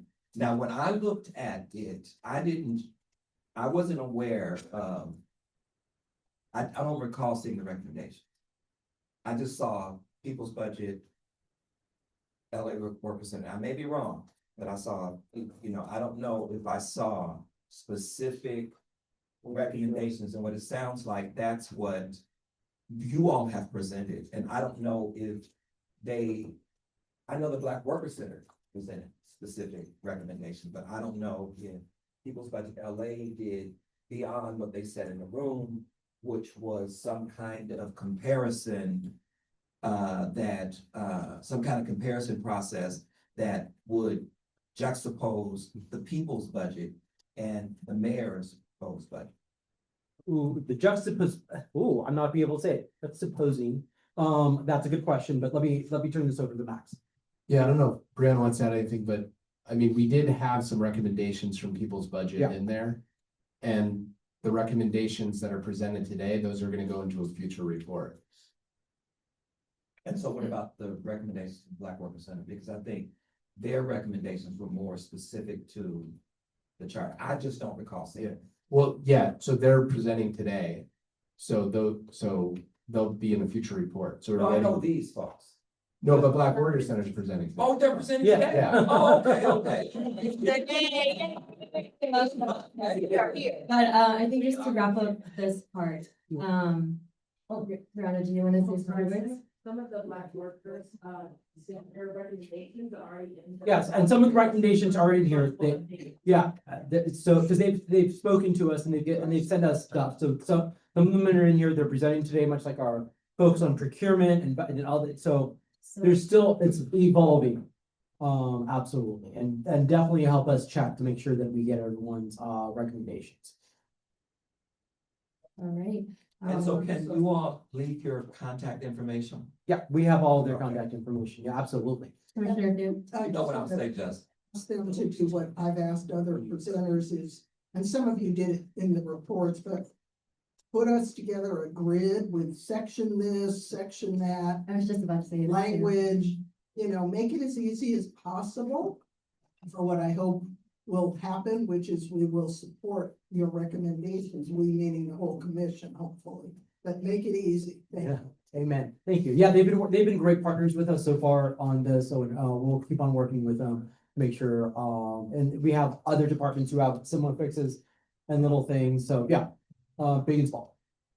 Well, thank you so much for speaking with us. Really appreciate it. Thank you.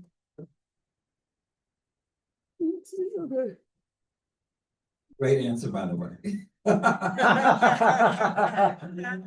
Okay. Alrighty, and we segue, a nice segue into LA Black Worker Center.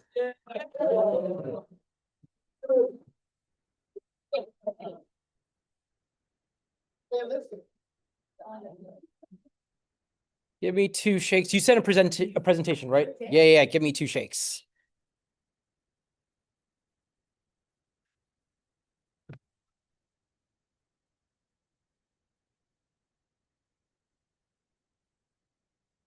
Okay, almost there.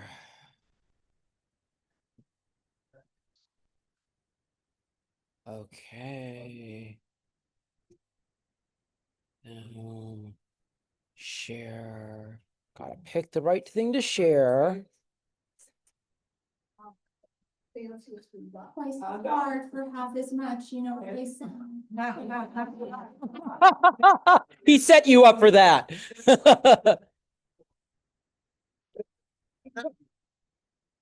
Okay, can you actually do this for me this time? Okay, thank you. Yes. And we're gonna set the timer. You get more time because it's just you. But if you do 15, we won't be mad. Commissioners, thank you so much for allowing us to be here today. We are the Los Angeles Black Worker Center, and we're here to present our workforce equity charter reform recommendations. My name is Ariel Moore, and I am the campaign coordinator and the Hello, thank you for having us here today. My name is Trina Traylor, and I am the campaign and coalition manager at the Los Angeles Black Worker Center. And my name is Sherry Bell. I'm a proud member of the LA Black Worker Center. And I can get us started if you're ready. All right, so I just wanted to tell you a little bit about who we are at the Black Worker Center. We opened our doors. Oh. We opened our doors in 2011 as a project of the UCLA Labor Center as a dynamic table of workers, labor leaders, and legal advocates to brainstorm solutions to the combined unemployment and underemployment rate of Black workers in Los Angeles, which is 50%. And we refer to that statistic as the Black jobs crisis. Our approach to addressing this staggering statistics have been to organize those workers who are directly affected by the crisis to advocate for policies and programs that increase access and retention to quality work. Yes. Throughout the years, we've had made significant contributions to our great city of LA by working, doing our research and working in coalition and organizing. We've been able to accomplish LA Metro's first ever project labor agreement, which created thousands of good union jobs and had increased transparency, which led to a 0% to 10% Black worker participation rate across all LA Metro projects. We also fought and won at this time the largest minimum wage policy in the nation by raising the minimum wage to $15 an hour in the city of LA by 2020 and beyond. And we also fought and won local offices to enforce the minimum wage, ban the box ordinance, and local civil rights protections. While we are proud of our victories and contributions to the city of LA, we realize that we are in the midst of a crisis, a dual crisis of unemployment and houselessness. A 2023 LA County Commission report on the state of Black Los Angeles indicated that loss of income was the primary contributor to why people become unhoused. And while Black Angelenos only comprise only 8% of the population, we comprise over 32% of the unhoused and have a staggering 10% unemployment rate, and are amongst the most likely to have the lowest median household income in the county. So as we approach the 250th birthday of our great nation, these status quo disparities signal a larger need for systemic restructuring and change. Come on. Next one. Oh, next slide. I'm sorry. Yeah, so you know, through our work, we know that access to public sector work has long been a solution at chipping away at those disparities I mentioned earlier, as these jobs have presented a stronghold to a middle-class income. However, access to these jobs have been met with barriers, such as network hiring, bias in interview processes, outdated testing systems that don't take into account meaningful, relevant, and qualifying work experience in the civil service exam process. And also a lack of intention in outreaching to communities that are underserved and building a real true labor community pipeline to place workers from disadvantaged communities into these positions. Economists have long signaled and described Black unemployment as a canary in the coal mine because Black workers are disproportionately hit first and signal when there are signs of economic slowdowns. This charter can be a tool for long-term equity and not just policy promises. Our recommendations aim to proactively raise the floor for all working Angelenos. Given current times, there's no better time now than to put much needed guardrails in place to ensure that our most vulnerable Angelenos are included in this economy. So we know that Los Angeles can chart a different path here. And as we approach MLK's birthday next week, we will say that in his words, the time is always right to do what is right. And that lends us to why we launched our 1,000 Strong campaign, which I'm gonna lend to my friend and colleague and staff member of the Black Workers Center, Trina Traylor, to discuss. Next slide. Yes. Our 1,000 Strong initiative. After surveying our community, we found out that the majority of Black homes, y'all can hear me? I'm so loud, I thought they were hearing me out. So after surveying our community, we found out that the majority of Black homeowners are public sector employees, and they are at or near retirement age, and there is no clear plan on how to replace those Black workers as they exit. In response to this looming gap, we launched our 1,000 Strong campaign. Our campaign focuses on placing 1,000 Black Angelenos into unionized public sector jobs by creating supportive pathways to long-term careers. After completing an 8 weeks intensive boot camp, participants are placed in city jobs as vocational employees and begin learning through hands-on experience. During the first year, participants learn on the job, build confidence, while unions provide mentorship and support them through navigating the workplace and remaining on the job. We are not doing this work alone. The 1,000 Strong Coalition is a strong coalition of labor leaders, including ASME, the LA Federation of Labor, EAA, and SEIU 721, alongside partners with academia, clergy, and community. The coalition reflects a shared understanding that the city's current hiring systems are not functioning as intended and need structural reform. The goal of the 1,000 Strong is to build access, preparation, and long-term retention, not just short-term placement. Our web project is a concrete example of the work. We launched our workforce equity demonstration project with the Department of Public Works. LADWC entered into an agreement with the Department of Public Works to create 200 job opportunities for participants in our 1,000 Strong pipeline. Through this project, participants were trained and placed into roles where they successfully met job expectations and performed the work. At the same time, the project highlighted a misalignment between traditional civil service exams and the actual skills required to do the job. While participants demonstrated strong on-the-job performances, many face challenges navigating written exams that are not reflective of the real job duty, as you heard earlier from our graduate Kevin Stanford. While participants demonstrated strong on-the-job performance, many, like I said, face the challenges. The gap between testing and actual job performance highlights the need to modernize the city hiring practices.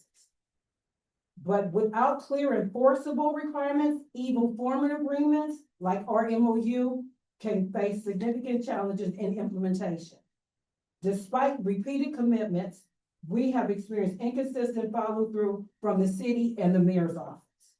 Too many often, progress depends on personality rather than policy.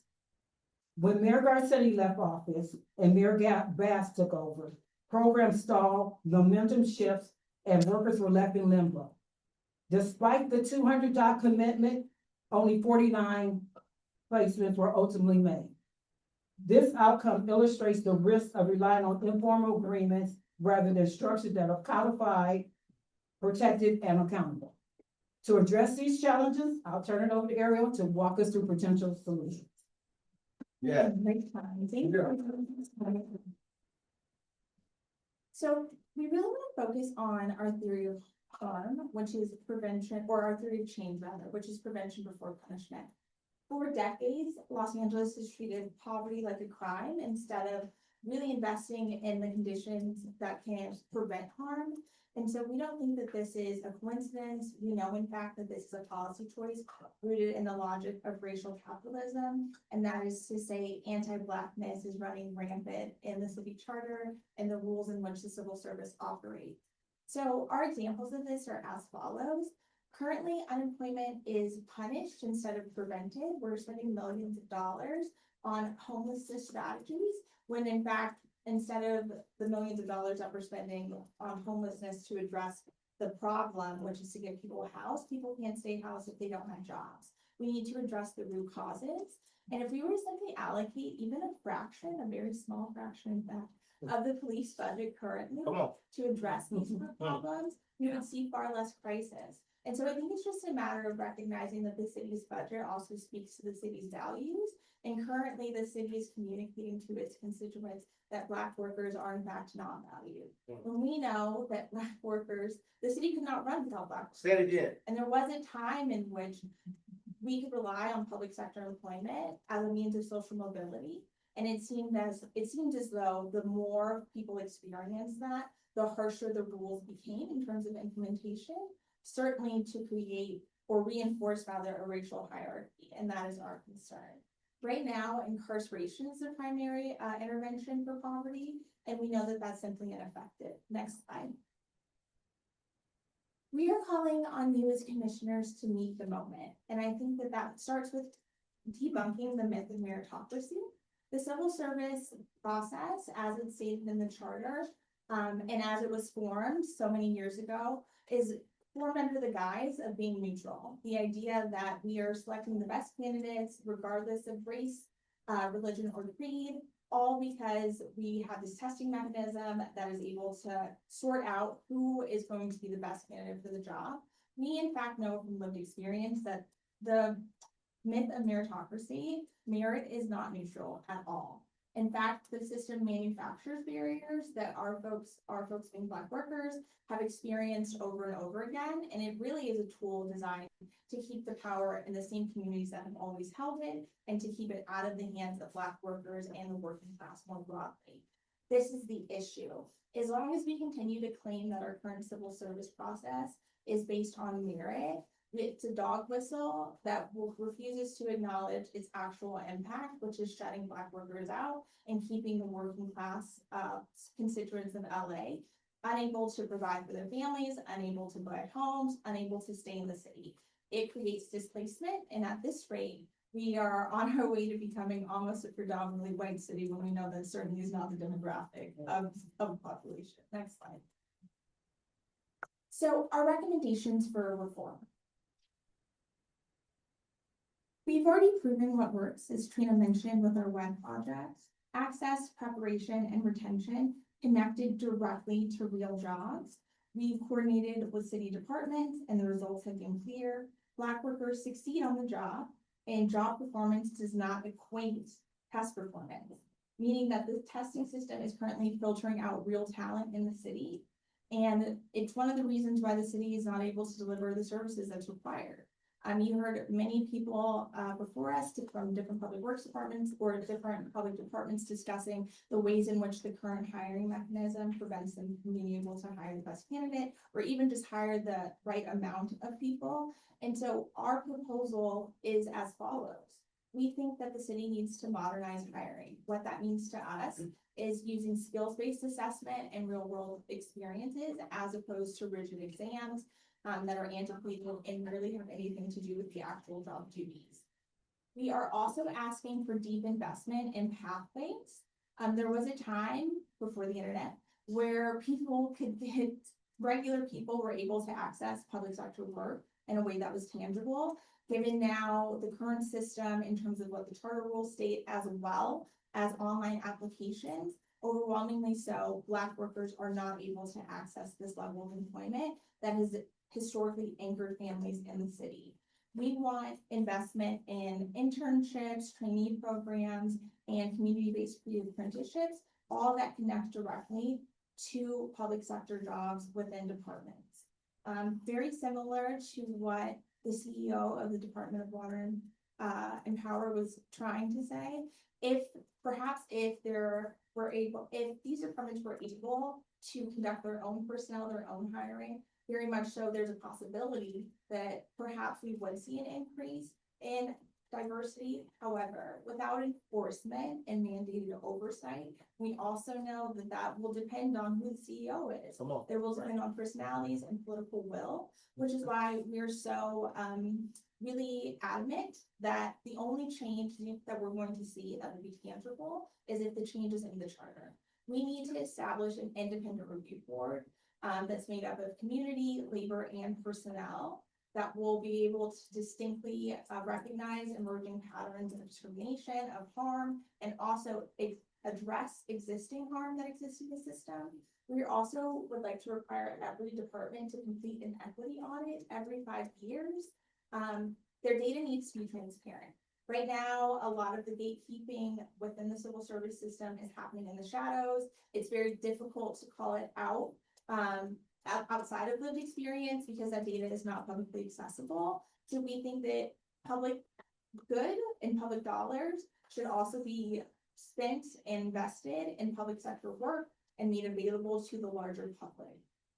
We want to create a workforce equity commission to oversee that implementation and public transparent reports on workforce data. We are asking all of these things because we have already tried to depend on electeds. We have already tried to create our own programs. And what we have learned from the challenges of that experience is that what we need needs to be codified. As Trina mentioned, we've already met with our coalition partners, which includes labor. We've also met with the city's Department of Human Rights and Equity, and we've gotten feedback from several stakeholders, all of which endorse our recommendations and think that they would bring about the improvement that we're seeking. And I'm going to pass it to Trina for our next and final slide.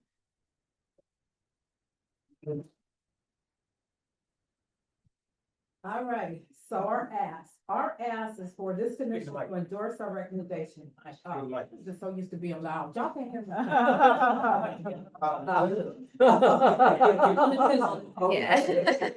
So our ask is for this commission to endorse our recommendations. Fair hiring, faster pathways, and real oversight. So Los Angeles stop reproducing inequity and start staffing the city to serve every community. This is how we align governance with real public safety, prevention before punishment, while strengthening the city's workforce capacity. If we can rewrite rules that are century old, we can build a system that finally reflects who Los Angeles is and who makes it run. Come on.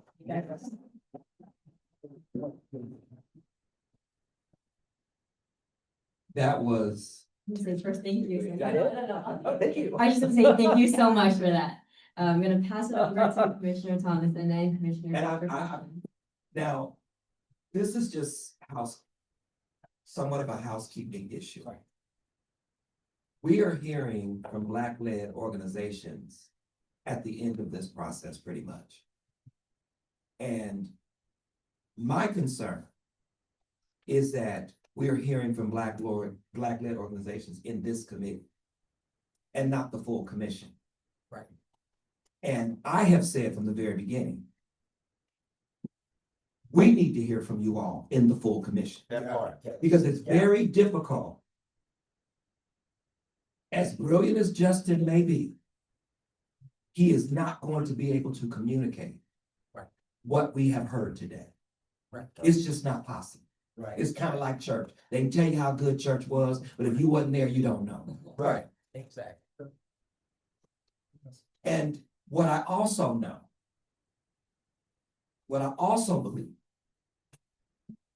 I question whether or not this commission wants to deal with this. I question. Now we'll see.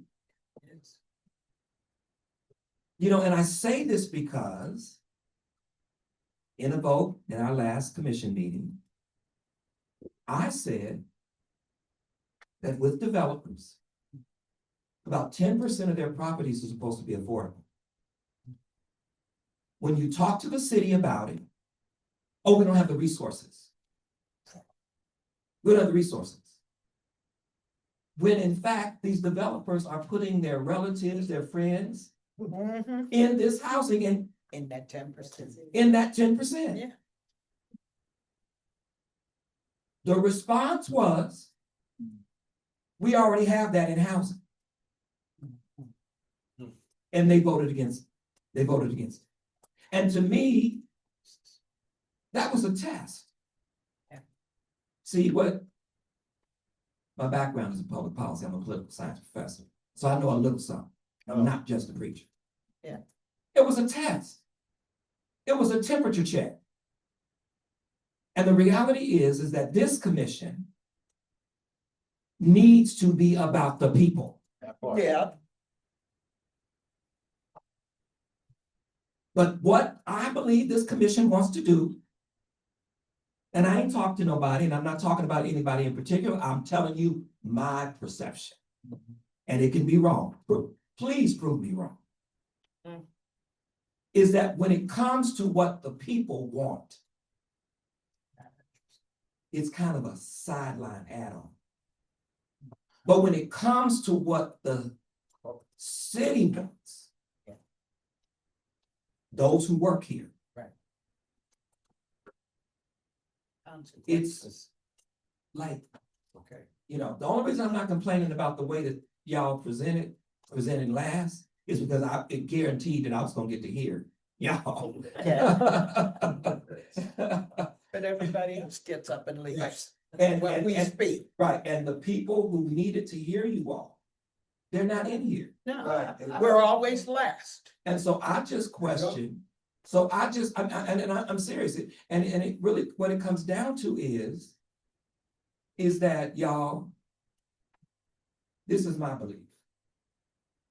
Nobody cares about Black people in this city.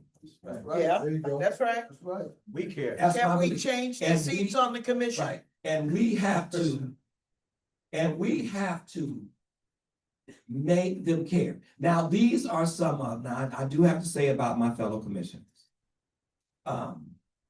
They did kind of come for me in the beginning. But y'all know you can come.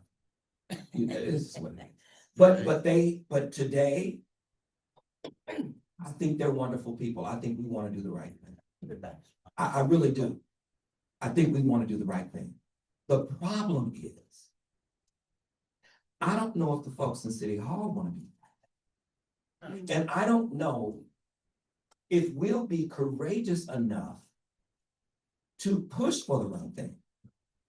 Because City Hall don't owe me nothing and I don't owe them nothing. I'm not looking for anything from the mayor or city council or anybody else.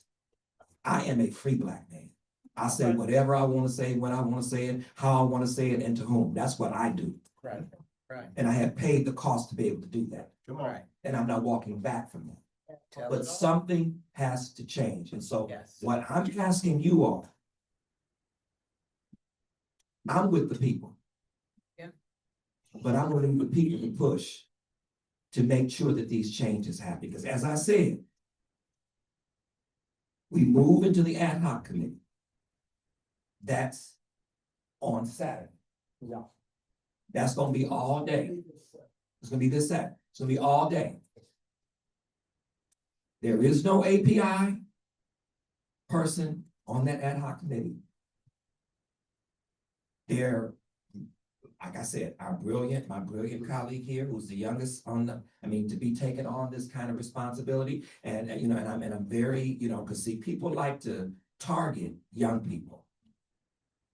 But you're smart. They didn't know. Yes, you are. They didn't know that. They didn't know that. You know, and it's not okay to me, you know, it's not okay to me, and anybody who wants to interpret what I'm saying, however you want to interpret it, you can. But I am saying we are in a position where we can do something to help everybody in this city. And if we gonna help everybody in this city, we gotta begin by helping Black folks. That part. There you go. The Constitution says that we have a responsibility to do, because everybody wants to talk about the Constitution in these days. It says we must protect the minority from the tyranny of the majority. There you go. And so we got some tyranny going on as it relates to Black people. And when you talk about the unhoused, for the life of me, why wouldn't we want in the charter that developers must prove, or even the city run a process to put the people into those affordable units? Yeah. That just makes sense. And I don't care what housing is supposed to be doing, and that's half of the problem. If we're reforming the charter, why should it matter what they're currently doing? We're trying to change that. Right. And so again, now maybe a lot of people didn't see it that deeply as I did, but I'm just saying, I'm gonna just name what they don't want to do. Yeah, I wanted to ask, Commissioner Ramirez, Podimski. Oh, we're not commissioners, so we're just staff. Okay, staff. Thank you for The the. Commissioners Thomas and McInfield, if you could take back to the rest of the commission that we know racism and discrimination is not gonna be resolved in our lifetime. However, we feel like our recommendations are worth a closer look, and they are in total alignment with the agencies that you've seen today, regarding them wanting to streamline hiring. So for that reason, I would hope that the city will support our recommendations. And I do too. But I just want to mention really quickly what I don't think they want to deal with. They're gonna have to deal with some kind of labor issue, but I don't know if it's going to be, I don't know if it's going, if it will help us. I don't know. I hope so. I'm being pessimistic. Right. Now, I'm a man of faith, so I'm praying that for once we would do the right thing, right? They don't want to deal with policing at all. Yeah. They don't want to deal. They don't want to, not in any real way. They want to talk about reform, which is more money for them to buy more militarized weapons to target us. That's what they want. Right. That's what they want. Right. So the other thing that they don't want to deal with is the issue of the unhoused. Because they got a mess with the money. Right. The LAPD took the lion's share of the money. And the numbers of the unhoused went up. Right. At the end of the day, we need to marshal every person in this city and demand that reforms that directly impact, and this is what I said too, I've already had a discussion. We need to categorize these reforms so that we know clearly the ones that did impact directly and lift the people, and that those that just establish policy to make the folks in the city's job easy. Right. And so, I don't know, but we can't do that without the people. We get a show. We have to show up. And I think that, you know, on another note, and I see my colleague will say so, I don't think that we have been treated fairly as commissioners. We've been given a short amount of time to do a whole lot of work. And it's really somewhat of an insult. But it is what it is. So I would just say, come out on Saturday. Bring as many folks as you can. And when this topic comes up. This topic is not on Saturday. It's 2 weeks from, so. I know, which is another thing. That's another thing, you know, that's another thing. But at the end of the day, you can still do public comment. Yeah. Now, it is 2 weeks from Saturday. We don't talk about police reform last. Right? So we're not talking, I said we need to get to it today. right. Yeah, you're talking about it today. Oh, I'm sorry. I didn't know that. Yeah. I'm not looking at the. It's on the agenda, it's on the grid, it's on the. Oh, God. Okay, but, We're getting there. okay, so, All the things. okay, thanks. I should have known that. I'm not looking at the agenda. I'll pass it over to Commissioner Good for questions. Actually, no, more of a comment this time. As you have noted, many of your recommendations, not all, but many do overlap with what we're hearing from pretty much everyone. Right. But you folks have a very important special role, and I don't mean just because you're representing Black community, Black workers, I mean because you have links to the labor people. Because probably, I say this in public, the biggest problem we're gonna have is even if our commission, and I have a little more faith than you today, I think our commission may well send forward a lot of the personnel recommendations, including many of yours. I'm concerned that our council may be influenced by some of our city labor unions who for whatever reason may not want change. Now, I could be wrong. I hope I am wrong. I'm like you. I hope I'm wrong. Well, yeah. But, you know, the city unions have a pretty good grip on most of the members of the council. And again, the word is, I don't know if it's a true word or a rumor, that they're not thrilled with any change regarding personnel. And that is a big problem for everyone in this room and for everybody in our city. Right. So I would urge you, because of your special connections being started through UCLA Labor Center and Kent Wong, may he rest in power, and because of your current connections, work with those colleagues, those labor partners, and make sure that when the time comes, not just to our commission, well, you'll come and give public comment however often you want and are able, but also when it comes to the council, because they really do have the last word, and whatever we may do, we need, and I'm kind of echoing what you've been saying, we need this kind of participation. It's, we gotta, I think you said it, yeah, I'm sure I'm paraphrasing, and you'll correct me, James, but you said this at a meeting a long time ago. We need the people to tell our electeds what the most important things are. Right. So I guess that's what I wanted to say is that keep at it. And let's all keep our eye on the calendar. That ad hoc is this Saturday with whatever the agenda is, and you're on it, James, so you'll. Yeah, I am, and that's why I think you can come on the 17th. Well, of course, and then. Because, and give public comment on the 17th, because when we deal with these issues, I want them to already know that the community is watching. That's the point. Anyway, I'm sorry, I think some of you wanted to answer. Yeah, I just wanted to uplift that our recommendations have been endorsed by the LA Federation of Labor, ASME, 3090, 36, SLU 721, EAA, and EAA.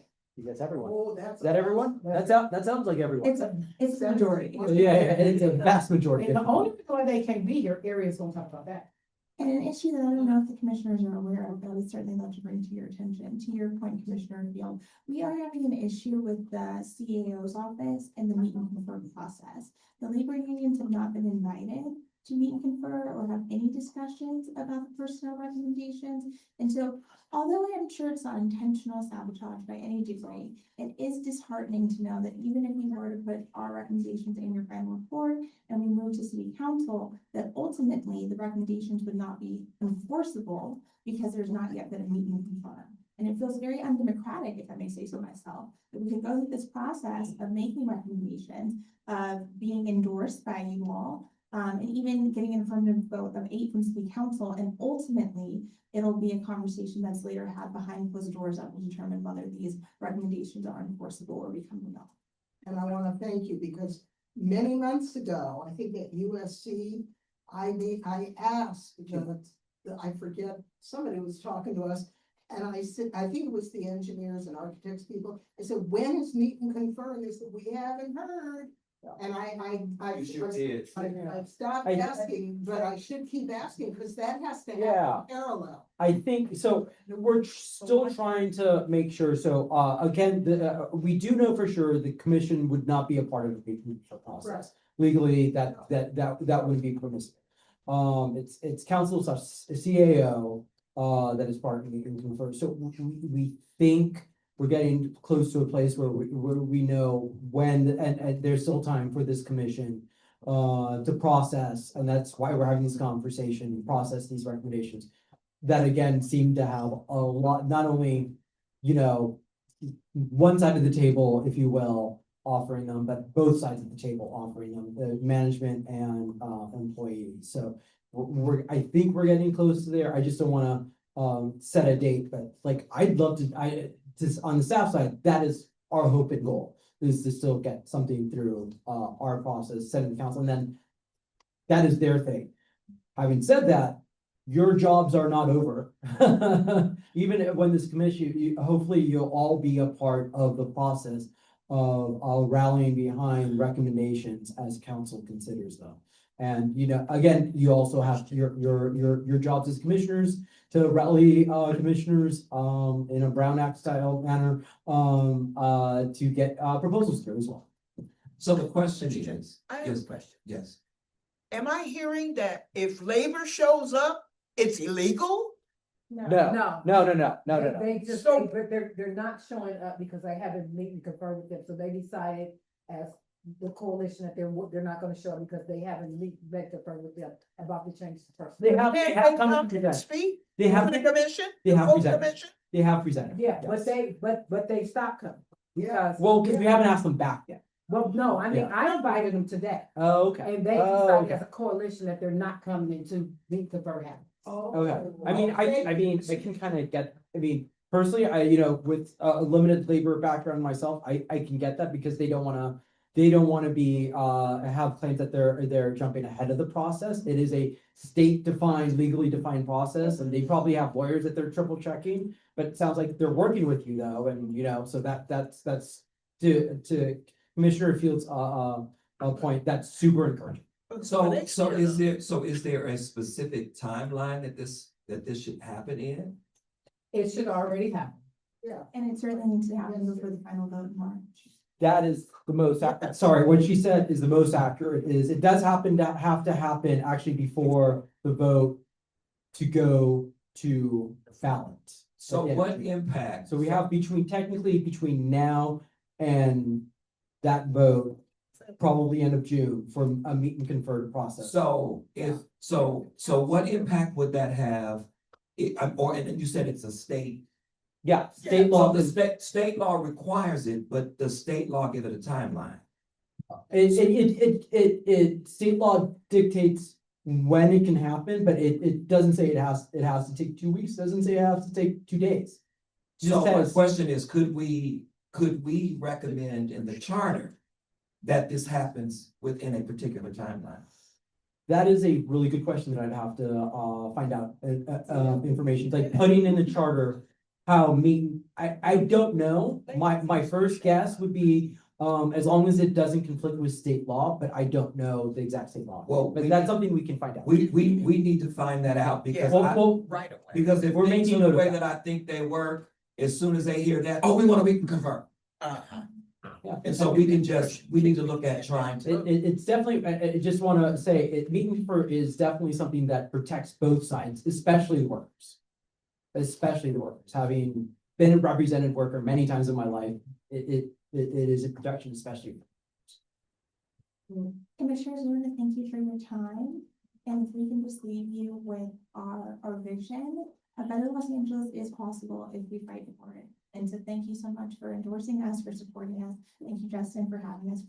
And last question, what could you recommend a timeline? I would well, because me and Confer, as someone who has been represented by a union as well, is going to be a little bit like bargaining. So it's not as if it's going to be one meeting. Right. I think that they should meet and confer as early as their calendars will allow. Next week, tomorrow. Yes. But they would need recommendations ideally from us first, so we're getting. And did I hear correctly earlier that this is the last personnel meeting that you all have? So do you have all the recommendations? So do we have all your recommendations? Yeah, as long as we have all your recommendations and we have a lot of the recommendations that you had sent us beforehand. I have a question. Excuse me. I have a question. This says we're having more personnel meetings. There's some deliberation meetings and then there's a final vote meeting. Is that not? So final vote is not gonna happen until March. Right. For this Right. commission. So there'll be a lot of commission meetings, there'll be several ad hoc meetings, excuse me, it's caught in my throat. There we are. There's two, right? Two. At least. And so just so you understand, the reason I'm saying you gotta show up to these ad hoc meetings because that's gonna be the place where they're going to kind of whittle down her and say, we can't do this and we can't do that, and so I already know that what I'm for, it'll be some can't doers, right? So it would be important to have a presence there so that they understand. Because again, when I take this commissioner hat off, then I'm back in the street. And so it's just really, really important that you're able to make the point that it ain't just me who don't want this country. Right. It's us that don't want this country. You see what I'm saying? Yeah. And so that just becomes, so if you can recommend a specific timeline, that would be great. You can email me, whatever it is, so that way I can talk about that at the ad hoc meeting. One clarifying question that I think was answered. My question is, has everyone who's going to present on personnel been able to give the recommend, like, is this the last? Everyone that's asked to present on personnel has presented, I believe. Okay. So who knows who's out there, who's still, yeah. Everyone who asked. Yeah. So then I would say it's time to start the meeting, or everyone's had a chance to submit. And just some final comments for me, no questions, your recommendation is very clear and I really do appreciate it, but I think also, I think Commissioner Thomas, earlier you said, oh, like they presented in the past, and I'm, in my head too, I'm like, you guys have come to every single Yeah. committee meeting and have come to public comment, and so we hear you and we heard you at every single meeting, and so I think, very, naturally for me, I was like, I already know what the recommendations are, because y'all come out every single committee meeting, and I really do appreciate that. I think what we really wanted for this committee specifically is for the community to be heard. I feel like just really appreciate our rooms have been filled for every committee meeting for personnel and budget, and so really appreciative, but also giving us this official presentation as well has been really helpful, so thank you. I have one more question. So I heard that the Saturday meeting is probably more likely to be 9 hours. They're planning for a longer period of time. But there is a lunch break. They broke up the schedule so you can know what time. Yeah, so, I can speak to that. Yeah, so, starting at 9:30 a.m., I will, it is an ad hoc meeting, so it's not the same Brown Act rules that say, how dictate how public comment goes. Chair Stein is gonna have a limited public comment, both in person and virtual at Saturday's meeting, it's at City Hall, so we can do that. And then, the first subject taken up is gonna be government structure. So that's like the city council, size, city attorney, controller, stuff like that. The priorities. But it's just because it's the stuff that got queued up, got queued up.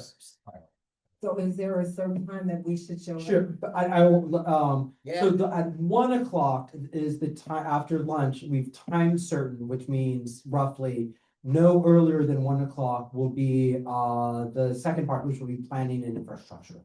So those are the two that will be held on this first Saturday. The second Saturday, which we are aiming for the 31st, we're almost sure that it's there. We're just trying to secure a location. So TBD, you can't do it at City Hall. It's too expensive. Long story short, it will be it looks like it will be personnel / budget, this committee work, and then better government committee's work, which is like a lot of the ethics stuff. So that is the general plan. Caveats across the place, like gotta get the location, all those kind of things. So that's how it's like. But Saturday's pretty fun. Specifically, the chair of the ad hoc, is gonna limit public comment, but I think being there at 9:15 or so you're signed up for 9:30. But he said he's going to give public comment at the different times. No, it's just gonna be one public comment in the morning. I thought. No. Yeah, that's just like. What's his time? That's on the agenda? Just say 1 o'clock. No, that's the second item is at 1 o'clock, but it's gonna be all public comment at the beginning. Yes. I will be in contact with Brianna. She's a star, by the way. She is. And I will follow with you about trending in the agenda. And so, but most certainly, on the 31st of the meeting is it? See, I'm just saying, you know what I mean? It's not anybody's fault. It's just the 31st, I think, would be. Yeah, I would say, yeah. Unless, the 31st would be the. For this subject matter. With Absolutely, yeah, absolutely. Yeah. So, yeah, we'll be there. Thank you guys for coming. Thank you so much. Keep an eye on the website. Thank you, folks. Thank you so much.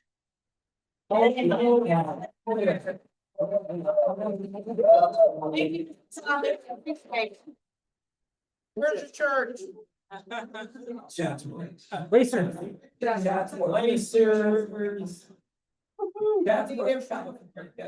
Mr. Thomas, this is my card. I'm the organizer from the LA Black Worker Center. Be in touch with me. And I'm from South Central. I'm from the East Side, Central Avenue. You gotta call him more than once. I will. He does answer. The card. Justin, Yes. we have an event space. Hold on. I turned it off. Okay. It's off. Where is it? It's on 54th and Crenshaw. Okay. Yeah, send me the information. Okay. Yeah. Okay. Justin, don't speak. He got my card. It's in the thing. Okay, okay. My phone's off. I'm waiting for it to turn on. Oh, Yeah, I take your number, Justin. Hey. You send us a deck, right? Okay, give me a couple seconds to get it. our last presentation for this agenda item. Thank you so much for waiting. We're gonna queue up. Yep.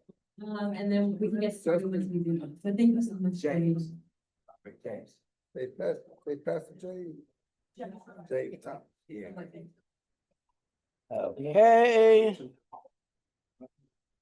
4, 5, 9, 7, 6. Okay, All right. Be in touch. Thank you. Okay. Comments, please. Yeah, good job. Thank you so much. I didn't.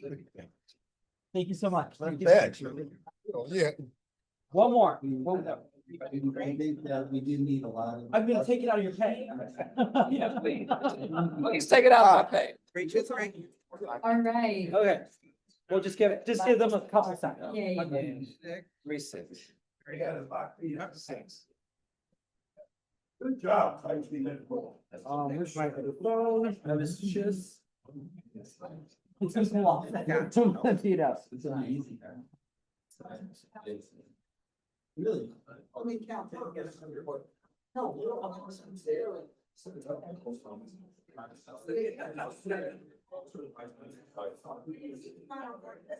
Yeah, well, and so I'll follow you these two. Yes, we do. I'm so unhappy that I'm having to see that. I'll fight a good fight.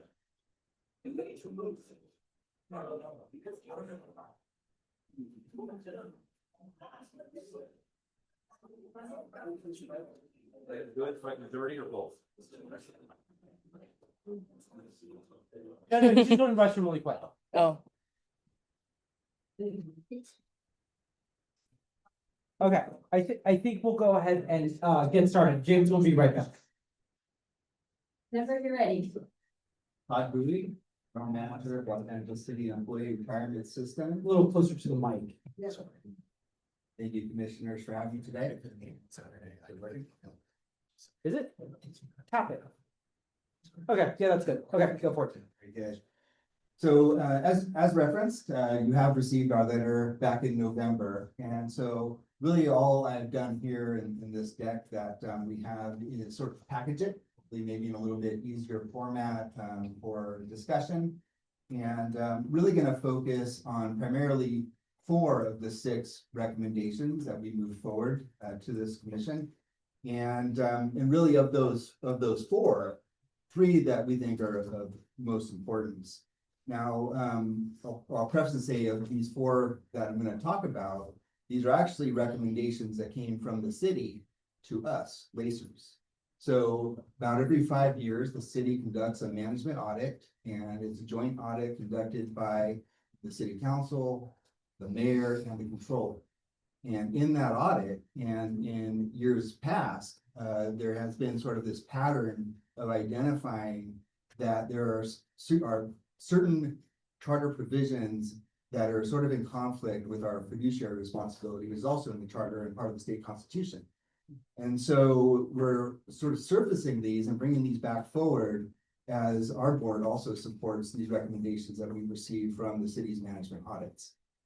So if we go to the first slide as we are here, this is sort of the element, the standard by which we operate. And essentially what this means is we ultimately have one mission, and that is to our members. And that takes precedent over any other duty. We're a $27 billion fund. There's a very large amount of money. There's a significant amount of money that is going out every year to our members, and a significant amount of money that we need to earn in order to ensure that our members' benefits are being fully fulfilled, and that also we're relieving the burden on the city as much as possible in terms of the obligations that they have to paying our members. And so with that, there are a number of principles that were brought forward in these management audits. And so the 4 that we're really focused on here are the ones that we see here on this page 3, which is independent authority to select the general manager, authority over staff hiring and compensation, authority to retain legal counsel, and a relatively minor administrative matter of flexibility in board meeting frequency. And so, Commissioner Thomas, Todd Bowie, General Manager of Los Angeles City Employee Retirement System. Pleasure to meet you. And so we can kind of skip then now over to page 5. And so this is the first one, and we try to put them, we think, in the order that our board has suggested as what is most important. Then first off, the ability to select their own general manager. And so as fiduciaries, they have the sole responsibility for running this plan. And that fiduciary responsibility rests with that board and myself. And that fiduciary responsibility does not necessarily extend to the city. The responsibility of the board and myself is one that is covered in state constitution. We actually are liable for our actions, personally liable.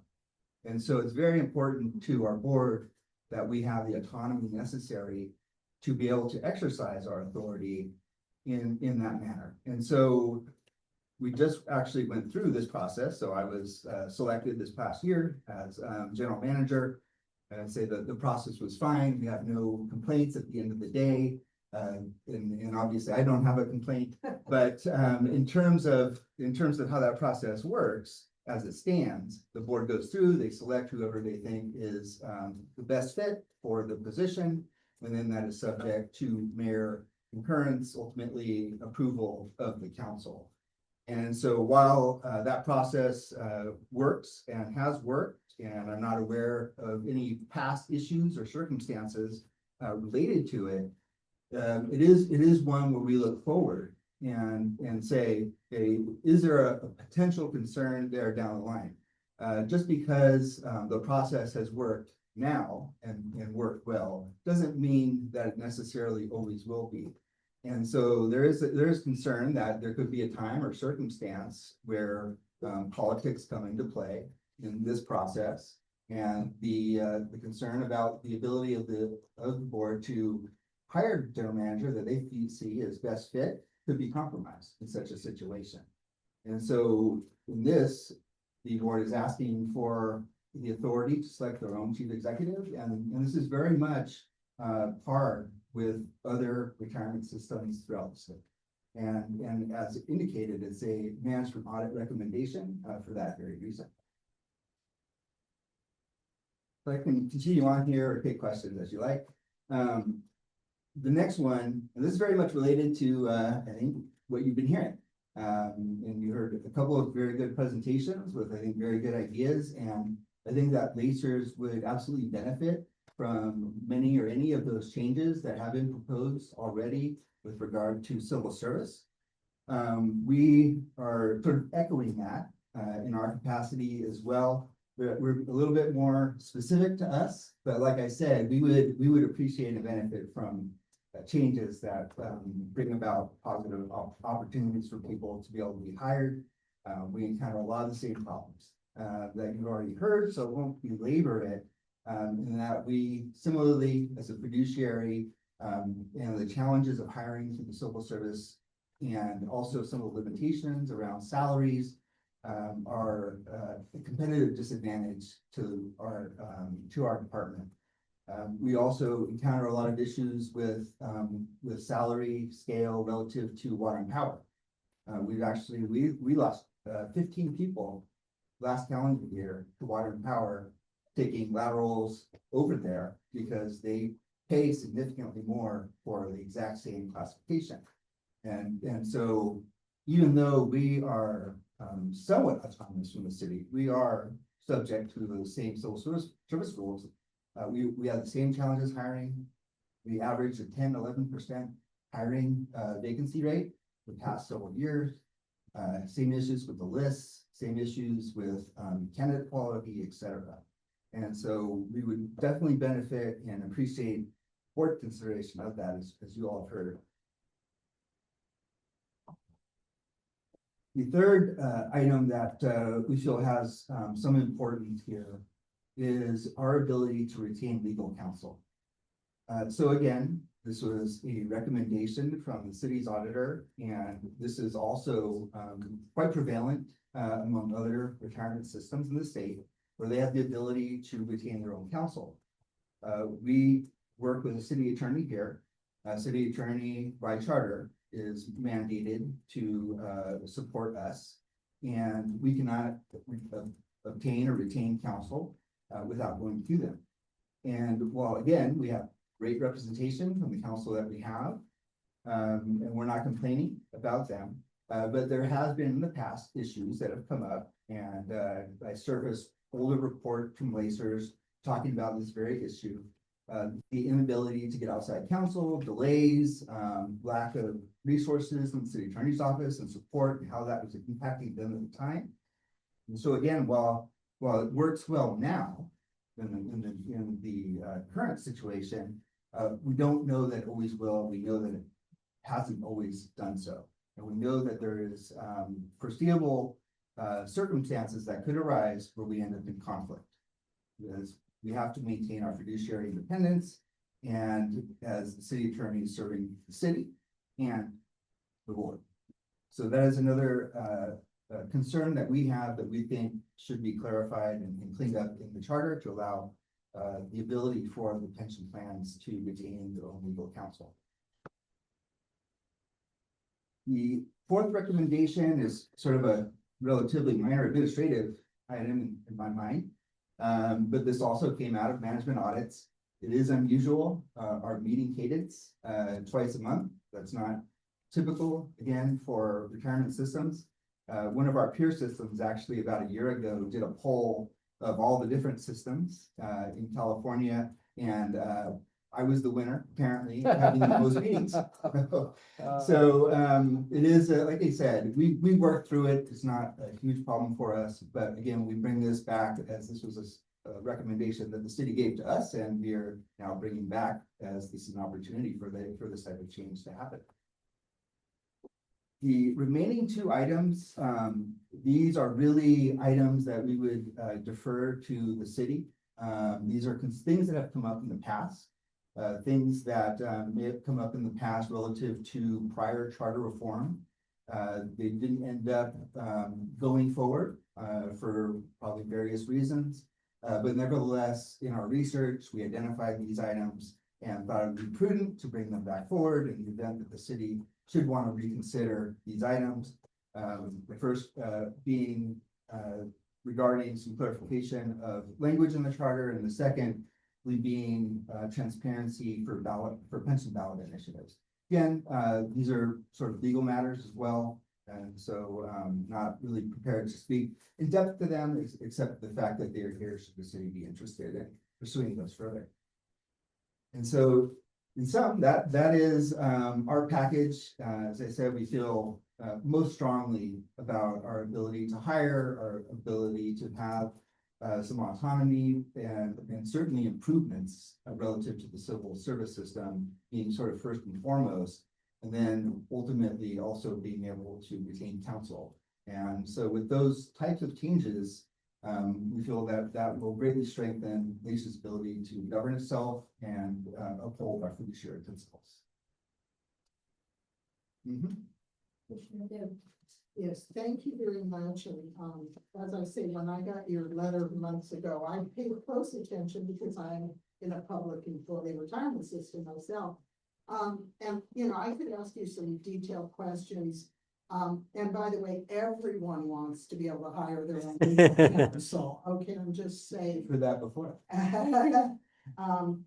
But for some of this that has been, as you mentioned, comes out of management audits, some over 10 years ago, some more recent.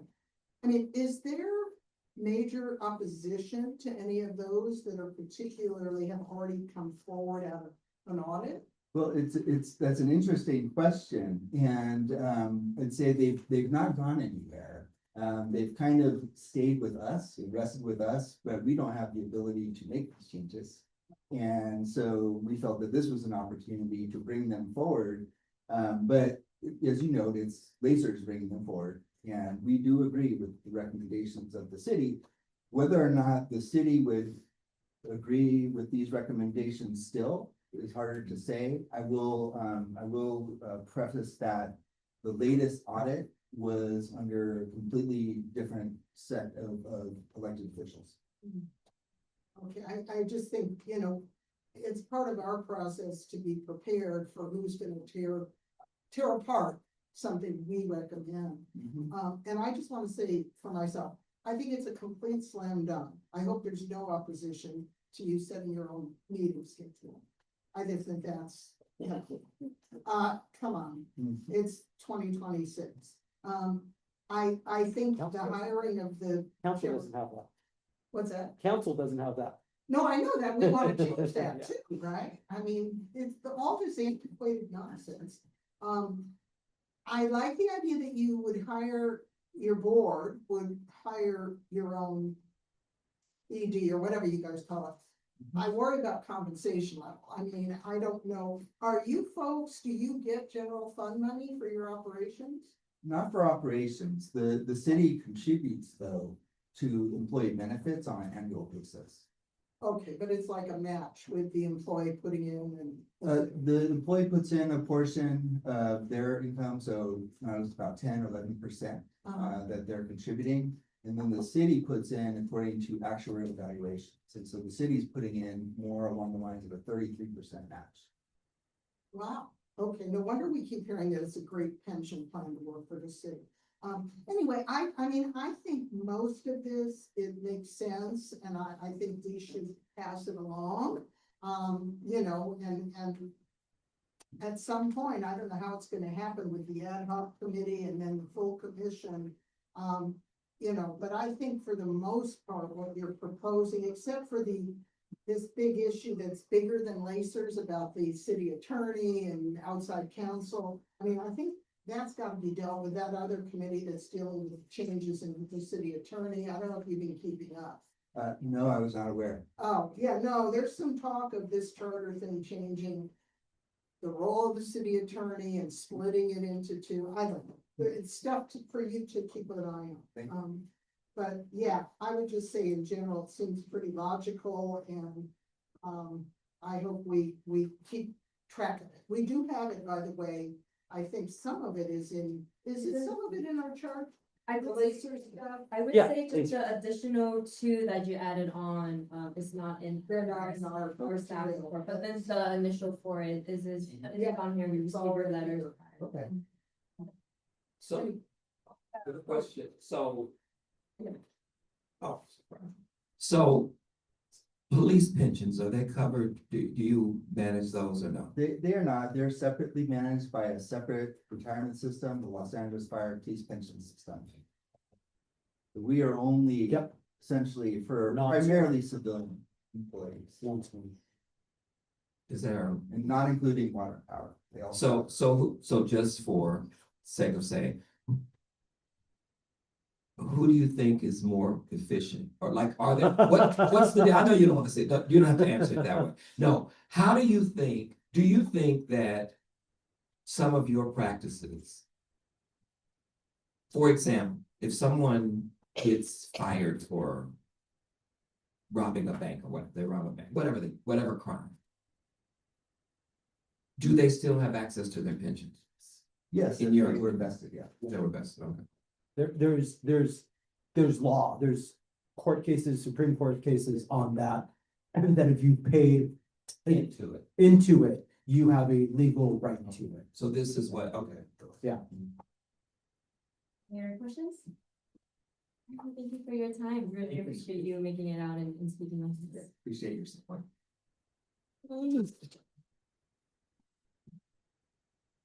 Right, can I entertain a motion to receive and file the presentations for today? So moved. Right, is there a second? Second. Seeing that there's no objection, and no discussion, the receive and file motion has been received. We're gonna move on to agenda item number 2, and so this is, the staff report. Executive Director, can you read it? Sure, let me just read the item number 2 into the, and I'll just, well, actually, let me read first. Discussion relative to potential personnel and budget related charter amendments, including but not limited to issues related to budget process, periodic charter review, police reform, Lacers, and possible action regarding related report back requests and related matters. Again, yes, we did have several presentations today that not all of which are reflected in the staff report just because they were trickling in the days. We will be updating it, and even though this particular committee as it is now the last committee to be to wind down today, these things are still gonna move forward. And we're just working on timing and everything for them. Yeah, for clarification, so it's almost 5:20. This Yeah. meeting goes till 6. I do not think we are going to be able to make actual recommendations on the, however, like dozens of items in the current staff report. Again, which doesn't include some of the newer presentations today. I want to know what happens if we only finish part of it, there's no more committee meeting. I guess, honest to God, I'm asking if this committee needs to meet again between the 17th and the 31st, since our stuff isn't going to ad hoc till the 31st. Well, there's two things. I think there's another option in that, if this meeting doesn't have to end at 6, first, I'll start there. We have it longer. Doesn't need to go to 8. But you have the option to send as much or send as little as you want forward, and we'll get through this process and see how much we get through. And then the last piece I'll note is that the motion that created the ad hoc committee specified that all committees will at the latest be dissolved tomorrow. So it'd have to be reformed. But again, I think this, there's opportunities to bring this again to the full commission. There are gonna be a lot more meetings. I think the chair flagged that there's gonna be a starting cadence of 2 meetings a week in February. So there's gonna be a lot of meetings that we're gonna have a lot more discussion. Not a whole lot more presentations, because I think this commission has gotten the most amount of new information that they and staff can handle, absolutely. And there's only so much runway left, but there's a lot of time to deliberate that, if not at the committee, then at the full commission. And I think those are gonna be great discussions, and I'm looking forward to them. I'll just add, I mean, it's also up to your guys' discretion on how you want to deliberate on it. So I mean, you could carry them all forward with the exception of certain ones that you flag. Or certain ones you want to amend, or you could, just pick the ones you want to carry forward. So we don't necessarily have to go through them methodically one by one. I mean, we could theoretically say that we want everything in this report, and I don't know the total, I know there's. Unless you have something that you hate. Right, and just say, let it all go forward to the ad hoc. And let them Let all, more meetings than. let it all write on red if you want to. Oh. He got me. Hold on, we just have to find the override. I think there's, let's see, which switch can you go over? Oh, there. Just sort of like some behind the scenes context. So, basically we're tracking all of these reforms. And we are, so many of them have been amended or changed. And so we were basically carrying, marking that amendment or change. That will be carried over and sort of when that change occurred. So, if you could carry them all over, for example, with no change, the recommendation will stay the same it is now, right? The recommendation, you're talking about the part where, it's like these pages, I know that not everybody here has this, but where we see a chart, a grid, where it's like, this is the recommendation, DWP, blah, blah, blah, blah. Yeah, well, so we sort of have a different matrix that we're gonna be sharing sure. soon.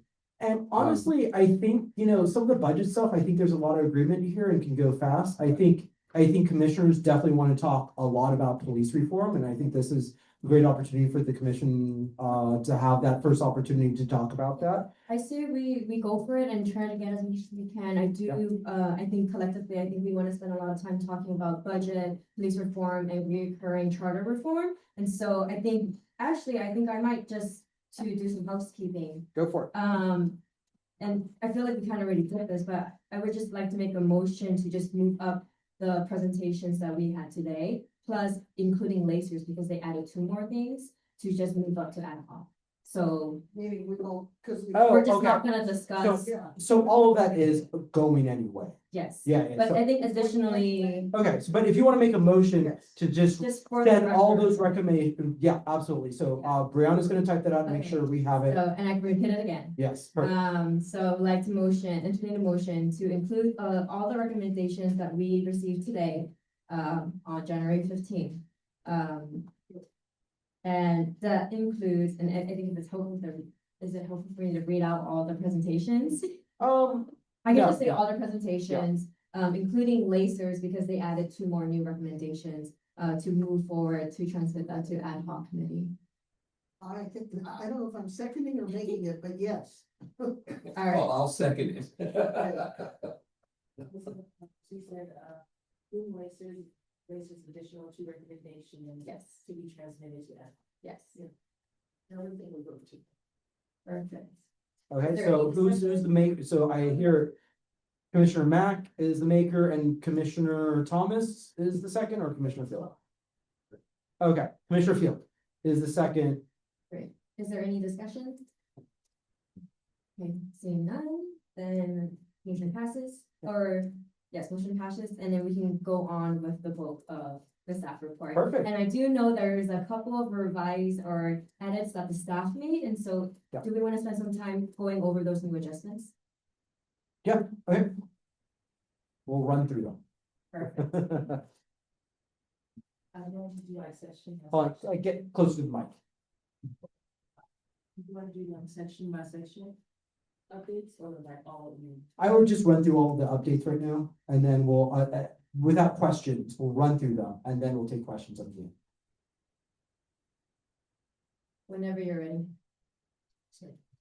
I didn't get an ID. Great non sequitur. Didn't we get you an ID? No, I need an ID, because I could have came, I was so mad, because I had to walk all the way around it, and it came to the other door, you have an ID. We'll check on that. I think we just needed to get a picture at some point. I don't know where that left off. We'll find out. We'll talk about that after. And you just take one and just. Yeah, that's what we've done, literally. Let's do it then. Oh, no, I took her picture. Whenever staff is ready. So the first update. The first update was to, number 1, to develop a 2-year operating budget. So there was a request to include what we heard from the New York City, their whole presentation that we heard on the 3rd. And so, we went back and included that into the staff report. And then there was also a request to discuss what Oakland is doing in terms of their 2-year budget. And so we included that as well. So you're just telling us like additional information, not actual changes in, oh. Yeah, so like, so the updates are basically like, answering the questions that we got on the 16th. I'd like to, I'm sorry, I thought maybe it'd be better for my brain if we actually go through the budget things and say yes or no. You said some of it's simple, I think you're right. And do that before you confuse me with all the other things. However the commissioners would like to proceed, Madam Chair. If that is an agreement, if you're okay with that, Commissioner Thomas, we can go through each of them. Or maybe we can do it by section, and then Brianna, if there's any revised edits that you made to, let's say, like, for example, budget process is the first section. You can tell us the edits that you made and the additional research that you did, and you can do it in groups. Oh, for the budget, the next one was an update to the increased timeline for considering the mayor's proposed budget and require departments to publicly present initial budget proposals to the Budget and Finance Committee prior to submission to the mayor. In this section, we also included things that we heard from the New York City presentation. And then on adopt a community-driven and city-supported participatory budget process. We provided examples of different cities like New York City, Chicago, Detroit, Oakland, that do have a community-driven and city-supported participatory budget process and how they do that. And then also there was a request to discuss how the people's budget is basically already doing this work in Los Angeles and how that could potentially be used within the city. So that's the last paragraph that was added in that section on page 6. And then that's all for that section. To start with discussion, Commissioner Good. Yeah, well, I'm gonna just say, I don't actually agree with, like, some of them have two parts. So I agree with one and not the other, but I'm thinking in the service of simplicity, since we've been given permission. I would just suggest we send items 1 through 7 to the ad hoc, unless somebody here. One of the other committee members thinks that we should delete any of them. So what is this return to previous council practice for deliberating voting on the budget? It's described in here. Okay, we'll just. I think if I remember what it said, and maybe the staff is better at the details, but it had to do with whether it first goes through their budget committee or goes to the full council. Does that sound right? Yes, so, before COVID, there was a different process in terms of, how the council like deliberated and voted on budget related items. And since this one is mainly focusing on like the, I could just read it because I'm kind of, it's like a short. Allow amendments with budget impacts to be voted on at full council rather than automatically sending those amendments to the council's budget and finance committee. Advocates say that since COVID, council's practice has shifted to refer any budget related amendments to be heard and deliberated on to the budget and finance committee first, rather than hearing that amendment directly in the full council. They suggest that this practice unduly elevates the power of the council president and the members of the budget and finance committee by requiring other council members to rely on those colleagues to have their items heard and incorporated. I agree with that. Yeah, and the background is, again, to the point on changes during COVID, it could change again no matter, depending on who's council president. It's just simply not in the charter and can be done so by ordinance. So this would be adding charter language. Oh, God in heaven. Commissioner Good. Yeah, no, and I want to speak to that because I've been trying to do this in an organized way. It's not working. You know, I think about half of these are doable without the charter. The question is, and I think we should let the ad hoc committee talk about it, is whether it should be in the charter or not. For example, number 4 doesn't require charter action.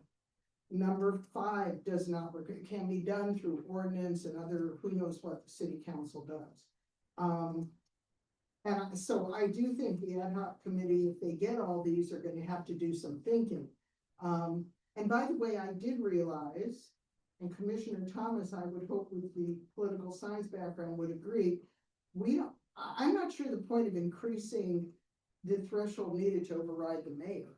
I guess the idea is give the council more power, but the 2/3 requirement is standard in our state and in most government systems. So I think number 6, for me personally, I don't like it. But anyway, that's just me. I don't think we should have a veto override that's different than most other American agencies or government systems. I agree with that too, but I wonder, is that taking into consideration the possibility of expansion? But Yeah, I mean, we can't make that decision. yes and no. Obviously, if it, it's 2/3 now, so 2/3 of 15 is 10. If it becomes, I'll just throw out an easy number because I'm bad at math. If it becomes 30, it won't. It's gonna be 20. So that's how that would impact. And I would actually say, I think it is, my understanding is the opposite because it's increasing the threshold. So it's saying, so right now standard is 2/3. But the increasing would be 3/4, which means that you're moving away from a stronger. It's a stronger mayor system if you Yeah. increase the threshold. Yeah. 2/3, and that is, Does that make sense? yeah. And this is proposed by Fair I think just that clarification, but I think it's, my understanding is that 2/3 is standard. Yeah. Right. And between 2/3 and 3/4 is maybe an extra vote or two, depending on what number the council size is. But couldn't we do it by percentage, like what's 2/3? Somebody. 75%. That's what? No, sorry, 66%, 66. So why don't we just say 66? Oh my God, you're gonna give everyone nosebleeds. Well, what I'm saying is that you can, because what I'm saying is that if you do a percentage, it doesn't matter, well, I guess. No, It it's the doesn't, same difference. it's the same, it doesn't matter how many. So there's 21, the threshold. I will quit if we get into math. I promise you, I will just leave. I Thank you. can't do math. So if it's, but we don't yet know how many. Yeah, no. Right, but if the standard remains 2/3, that'll apply to whatever size council there is. Yes. I just like percentages. And I'm recommending that we drop 6 to, Yes. that we don't send it to the top. I agree. Okay, so can you, Madam Commissioner, if you can make a motion that, I think it sounds like you're gonna send 1 through 7 minus number 6. Can you make that motion? I'll make that motion. Laura's gonna make that motion. Do you need it to be read out one more time? Or sound too quick? Laura, can you make that Well, motion? I think Justin summed it up. Yeah, That- motion to, send to ad hoc committee items 1 through 7, except for number 6, Under budget process. under budget. And then motion made by Commissioner Field, Commissioner Math will second that. I'm just gonna open the floor for discussion if there's any more comments we want to have. I think this is more of like, less of, a recommend, or maybe this is for staff, and maybe I'm just brainstorming. But I think the way that I've been thinking about this section is, to me, when I'm reading through these reforms, these menu items, to me, it's a combination of, like, we're talking about budget transparency and accountability and checks and balance of budget process. That's part one. Like, I'm just trying to do groups right now. That's one group. The second group I'm seeing is improve public engagement and city department engagement around city budget process, right? Like improving accessibility. So I think I'm just naming things right now for staff to take notes, but that's the way I see potentially we could group these budget reforms if it continues on. I think that will be helpful, let's say down the line, yeah, in a future step, yeah, I don't think that's a step that needs to be taken now. Yeah, but I think I'm just saying it out loud, Or is there an override? that's where my mind is at, yeah.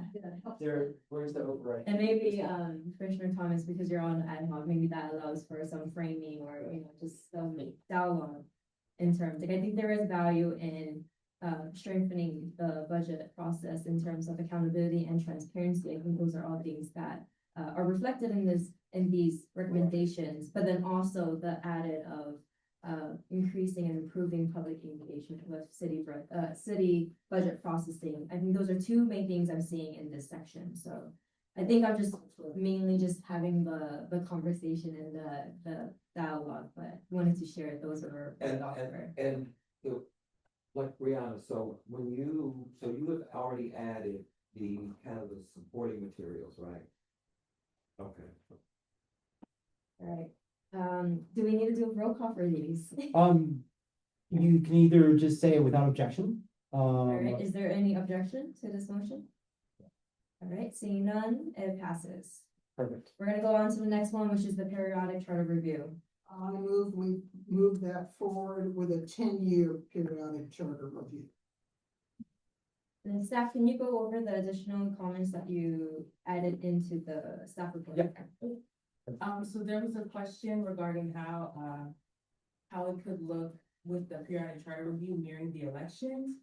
And so it was added in that currently within the municipal code, that was taken into account, with it saying that it should be established, that the charter review commission shall be established no less than every 10 years. Appointments to the commission shall be made no later than every year ending in the number 4, so that the commission may develop charter proposals in time to be submitted to the voters at an election held in a year ending in the number 6. And then we also added examples from Honolulu. And then also there was a question about how to document the recommendations and the reforms that don't go forward to the council. That one we also use an example of Honolulu and how they have it all listed on their website. That they have a whole like charter record database that lives on their established website that records past proposals, commissioner information, past recommendations, addressed and unaddressed, and then final reports that are sent to the commission so that future commissions can see what has been done and what hasn't been touched, so that they can then take it up during their review process.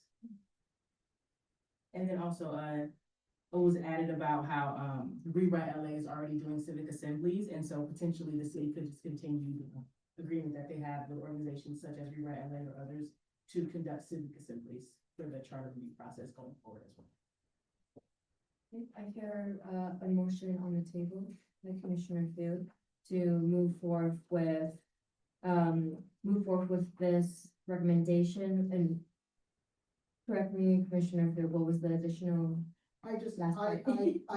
Because we've heard several theories, I believe that what the council's already made into an ordinance is a 10-year. And, I didn't really follow all those years you were just saying, but it seems to me at some point in testimony, what we heard was redistricting is gonna happen after the even year, the 0 year. And charter reform should happen in the mid-decade, like, 2035, forming a new commission and whatever you said about going to Bell in 2036. Oh my God. I don't know. I'm sorry. I'm getting near my sell-by date here. I'm not being as coherent as I'd like, but I think the 10-year period, and I think, the ad hoc can clean it up. That's so much. All right, so there's a motion on the table by Commissioner Fu to move forth with, add a periodic charter review to the charter with the language of at least once every 10 years. I will second that. Is there further discussion? Is there any objection with this motion? All right, the motion passed. We're gonna move on to the next thing. Believe. LA City Charter. System. Well, we already. Yeah, So the next is police. Police reform. No, yeah, right, we can skip races, 100%. Okay, do we want to do corrections and additions first? Let's do that Yeah, now. correct. So there was quite a bit of additions for this one.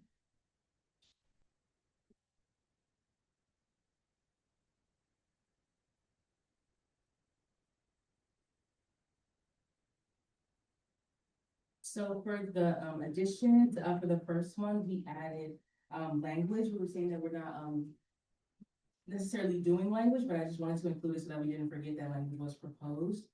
So for number one, it just includes that Commissioner Field proposed adding the language that does not involve public safety to the end of the last sentence in the Ground Game LA, Catalyst California, and other groups that submitted their letter jointly. They proposed some language, and so she proposed to add that language to the end of their proposed language. I'd just like to explain, I of course support the concept here completely of not giving pretextual stops. The only safety thing I keep imagining is, what if you're driving behind someone and both of their brake lights don't work? Now, that's a safety issue, I think. And I feel like that might be okay to have someone stop and say, hey, your brake lights, I understand, don't tell me, I know already that in certain communities, that could be the beginning of a complete disaster and a tragedy. I just feel like that's a specific safety thing that still people ought to be pulled over for. I don't want to drive behind someone who doesn't have any tail brake. As a former Department of Transportation official in charge of safety, I appreciate that. That's all I'll say, and I'll let. Well, But I understand that what Commissioner Yeah. Thomas is about to say Y'all is already probably know right on the fact. mark. First of all, pretextual stops have always been unconstitutional, or should have been. That, because that is the way that they racially profile. If they would only stop you and tell you that your lights are out, but they don't do that. And so, and I think I think when we talk about police reform, I think we need to change the language and talk about police accountability. Because the problem is that when they do these pretextual stops and they go wrong, there's no discipline. Nothing happens. Nothing happens. And so, as a police officer, it's important to understand that every stop that a police officer makes is potentially one that could take his or her life.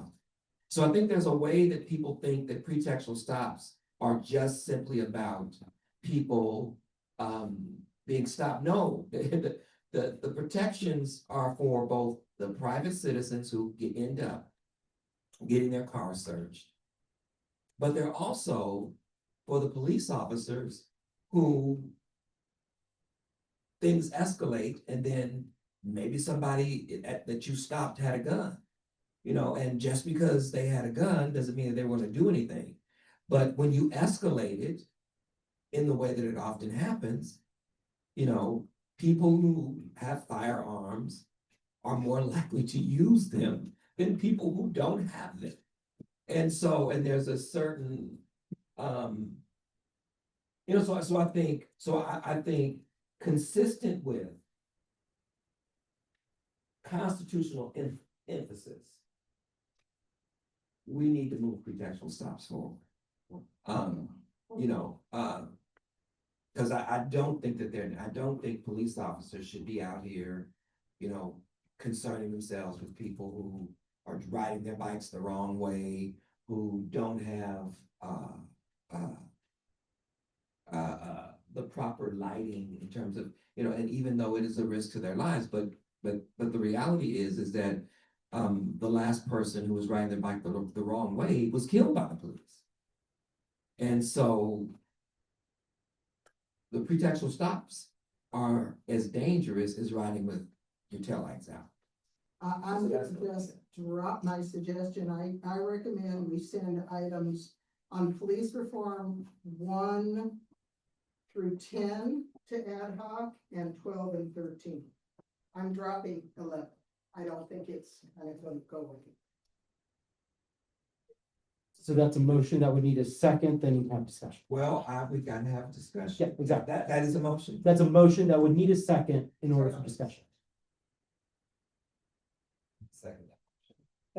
You can set, commissioners can second and vote against things. You can even make the motion and vote against your own motion. Well, You don't always, I don't recommend it, but So in that sense, you know, I will say.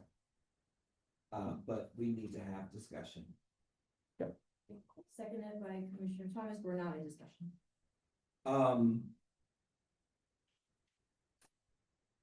I'm people, well, I want to put two things in. So Brianna, if you could, there is, when we talk about defunding the police, what it means is cutting the fat and moving those dollars to programs that really do stop crime, not just reduce crime, but stop crime.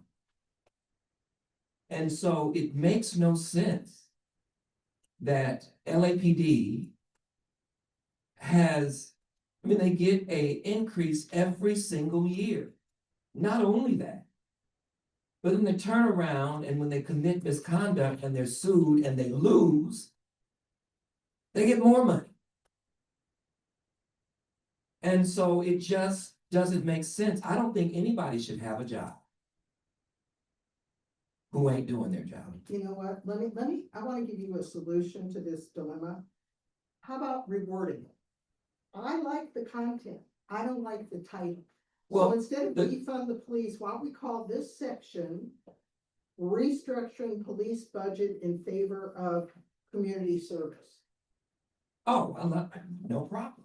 And I think, and I think that the defund the police staff, y'all know how controversial that is. But nobody has a problem with Trump defunding everything. He's defunded everything. no, he is super funded ICER. No, I'm saying, but my point is that defunding the police, according to Barack Obama, was a snappy slogan. Donald Trump has defunded everything except what he's wanted to fund. So can we make sure that it sounds like she's gonna amend her motion. Yes. I'm amending the motion to include item 11, but retitle it to restructure police budget to increase what? public service, community? Programs? I would say, I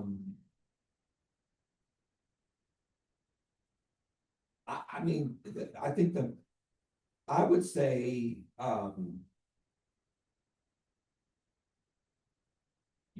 you said, because basically what it is that it is saying, it is acknowledging the fact that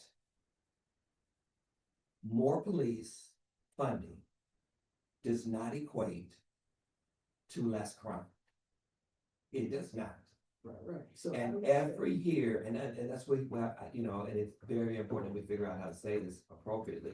Because what we get is, and then we get elected officials who need police funding from the Police Protective League, like our current mayor, which equates to more funding for police. And so you have elected officials who have to be nice or play nice with police, even though they understand how problematic policing is in the city. And so we need to find a way to free them from that. And so what I would say is police budgets would never exceed and maybe we talk about, a certain percentage, because I like percentages. Money going to poverty reduction programs like youth jobs programs, youth training, like all of the things that we've heard in terms of what is needed. That money, and I would say specifically, the money that is paid out because of police misconduct. Because that is a part of one of these reforms too, that they're saying that we should not, that officers, where is it? Well, number 8 is about Number 8. legal settlements. coming. Yes, that I think we have to, I'm sorry to interrupt you, because I'm gonna leave soon, so I wanna get through this if we can. I think the fact is, the charter is not gonna go into that level of detail, and we see the harm that comes when the charter says the manager of the airport can only spend $150,000 without going to the council. I just feel like if we, for today, remember, it's going to the ad hoc and you're gonna be there. If we just say restructure police budget to divert, or whatever you call it, but realign, I don't know the word, more spending to community services. If you want to say poverty reduction, that's fine with me, but just keep it general, because it's all gonna come through the ad hoc for the, restructure police budget yeah. so that more funds can be diverted to poverty reduction. I accept the amendment to my amendment. I hope you're ready. I think- Because we're. Yeah, I think we're gonna reread it though, just to make Yes, sure, yes. both motion and second are happening. So the original motion was the motion to send, section under police reform items 1 through 10 and items 12 to 14, disposing of item 11. Well, we're gonna get rid, we're not gonna, yeah. Then I was gonna Yeah, say, perfect. then the amendment is to include item 11 in the list to move forward and to change the title to restructure police budget so that more funds can be diverted to poverty reduction. Does that sound right? Beautiful. Restructure police budget. You wanna read the last part? Restructure police budget so that more funds can be diverted to poverty reduction. That gives your ad hoc committee something to work with. But they don't want.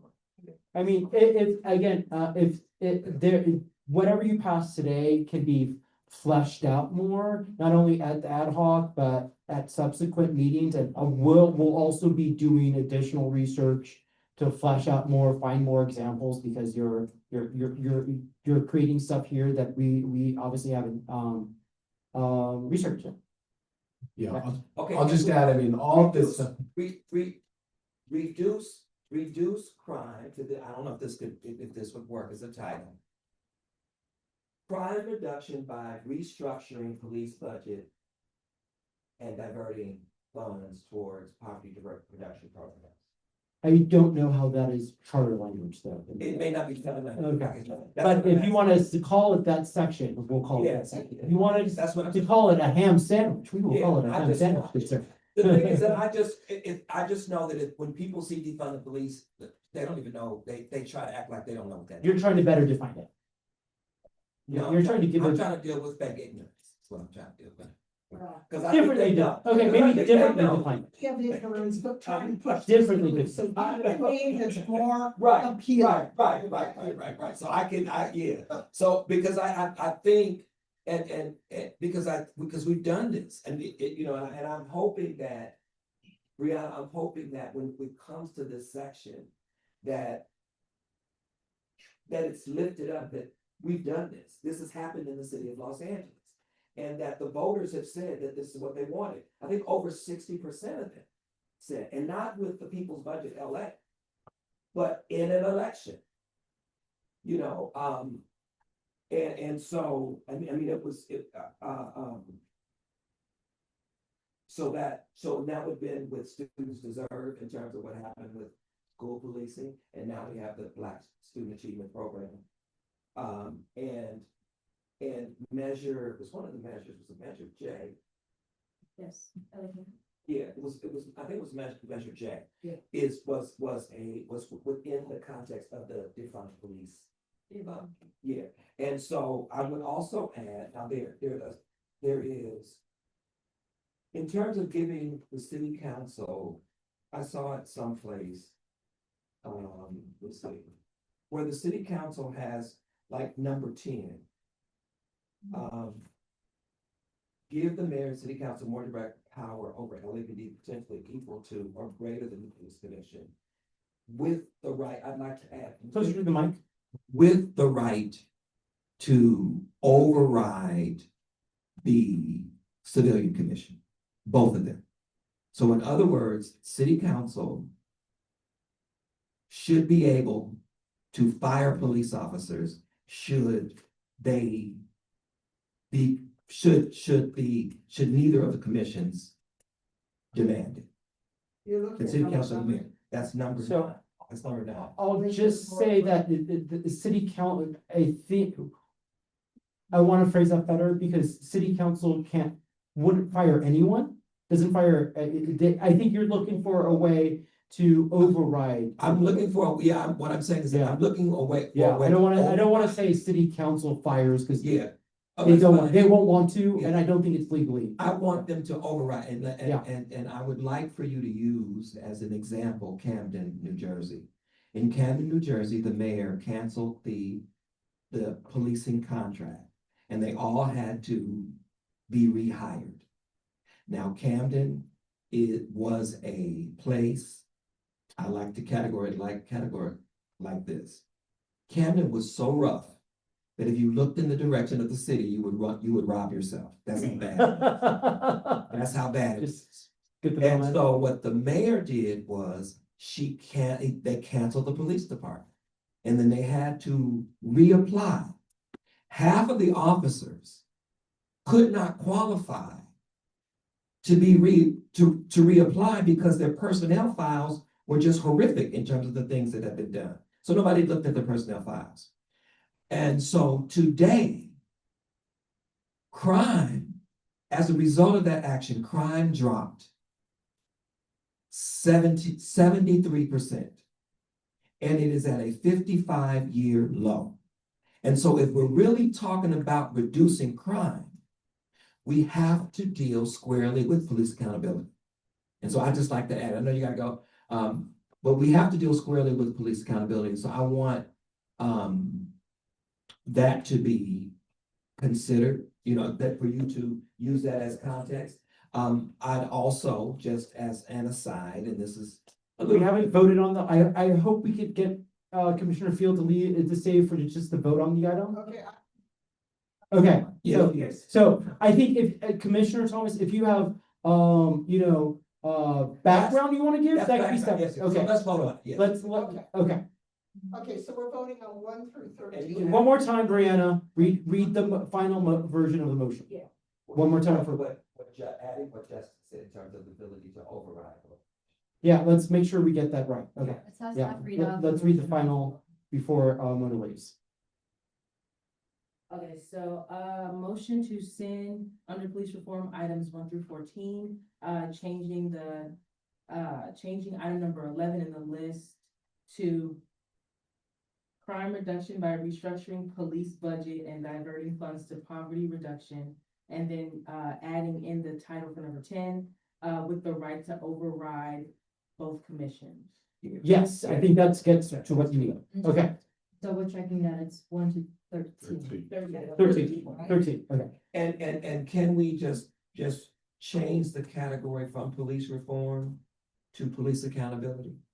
Is that amendment on the table? Fine with It's it? not, I mean, it's not really gonna be relevant. I mean, those, these are all basically. If he wants the report to reflect that, that's Yeah, I fine. can, Yeah. I can do the report. We'll change that. I told him because it's the same like as defund the police. Yeah, I hear you. We'll change that in the report as well. All right. I like defund. Staff, do police. we have that reflected in our motion on the table? Yeah. All right. Yeah, I just wanna, so all this stuff, I mean, it's gonna have to be charter language Eventually, that yeah. we're gonna send to the voters, so. It's gonna have to be, you know, precise and specific, and just for an example, like last Saturday, we had planning and infrastructure. So Commissioner Schlageter brought a motion, you know, that was charter language. Max, I want Mona to vote before she goes. Okay. Yeah, well, All right, we're gonna do a roll call for this one. Commissioner Field, Yes. Commissioner Thomas, Yes. myself, Commissioner Mack, yes, motion passes. okay, perfect. Thank you, Commissioner Field, get home safe. And just, And personnel on your own. I favor the whole personnel thing. For the record, yes, Commissioner Field says she favors everything, although she won't be able to vote. All right, we're Okay, moving on. We're 23, gonna try and get that light back on. It's being finicky. There, it might be another override outside. Try that one also. Oh. And it's only part of it. Oh, there we go. Okay. all right, we're going into AI section now. See, there's a couple of, revisement to the section in terms of just research shadow. So for AI procurement, yeah, there's quite a bit added. So for number 1, the gist of it was added, that the city's information technology agency department released its digital code of ethics that describes their digital principles, claiming the technology they provide to the public, such as apps, websites, and portals, will not be instruments for unauthorized surveillance. And then they discuss specifically facial recognition technology, where they define it as safe software that detects, analyzes, and compares facial features to identify individuals. And then they acknowledge a list of challenges with this type of technology, and then say to address this, they have a list of things such as they have to get approval from the city attorney before use. They must test in real world conditions against industry standards. They must evaluate the tech for specific authorized use. The tech must meet specific use needs before purchasing. The city must explore non-facial recognition options first, and they must provide clear public notification. They then must audit the tech every 2 years to assess data protections, verify proper use, and et cetera, and it must abide by the LA Information Security Policy. That's just for the board. Okay, and so that is with the city only, or is that people who do business in the city? Does that apply? And the reason I say that is because you all may not know this, but many of these high-end retail stores, when you go into them and you see those little cameras, they're doing face recognition and background checks on you. Just because you're in the store. And so, I know this because, well, I won't tell you how I know it. It would help, but. There's a lawsuit. Okay. Anyway. Never mind. But, so is there, can we make it apply to people who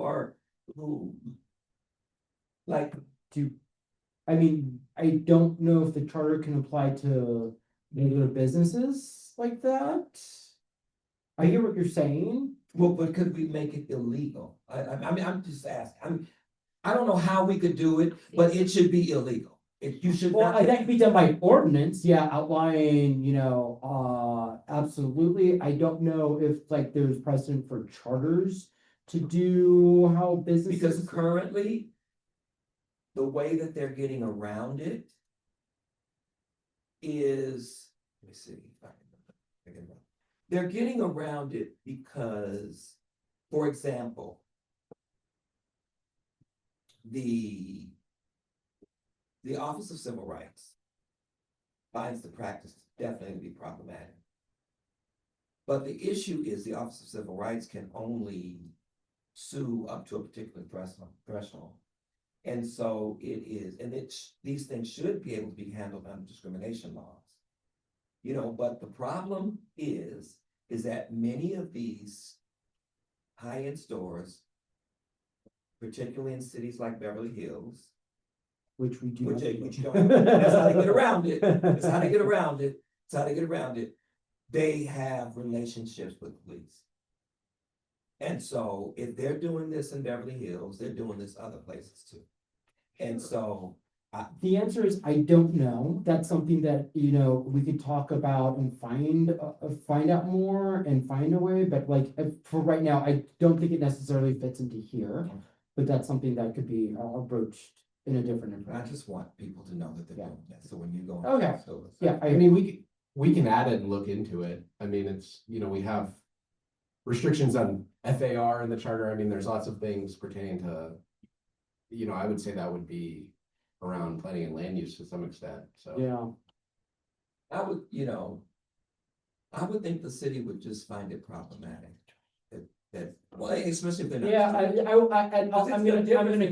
It's different if they are monitoring. Yeah, I'm gonna caveat in that, to regulate businesses isn't in the purview of this committee nor this agenda item, so that could be the only Brown Act problem here. Okay. But if you wanted to say, and cities that do business with the city in procurement can't use, that's what that's what I think you're looking for, and we could do here today within this item number 2. That's what I'm looking for, because again, this. So if you want to make a motion to maybe approve items with the addition of including businesses that do work with the city, have business with the city, be included in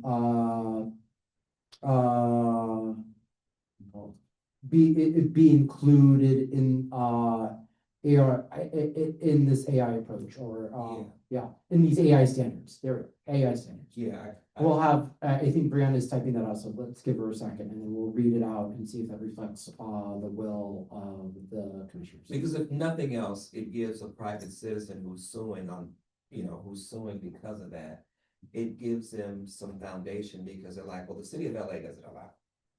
You know, so it's illegal. I know. Yeah. I think, this business is contracting with the city of LA, and the city of LA says you can't use AI like this. Why are you using AI like this? Right. That's what I think you're trying to say. Yeah. All right, Brianna, do we have language? So I have a motion to approve, artificial intelligence procurement number 1, to include.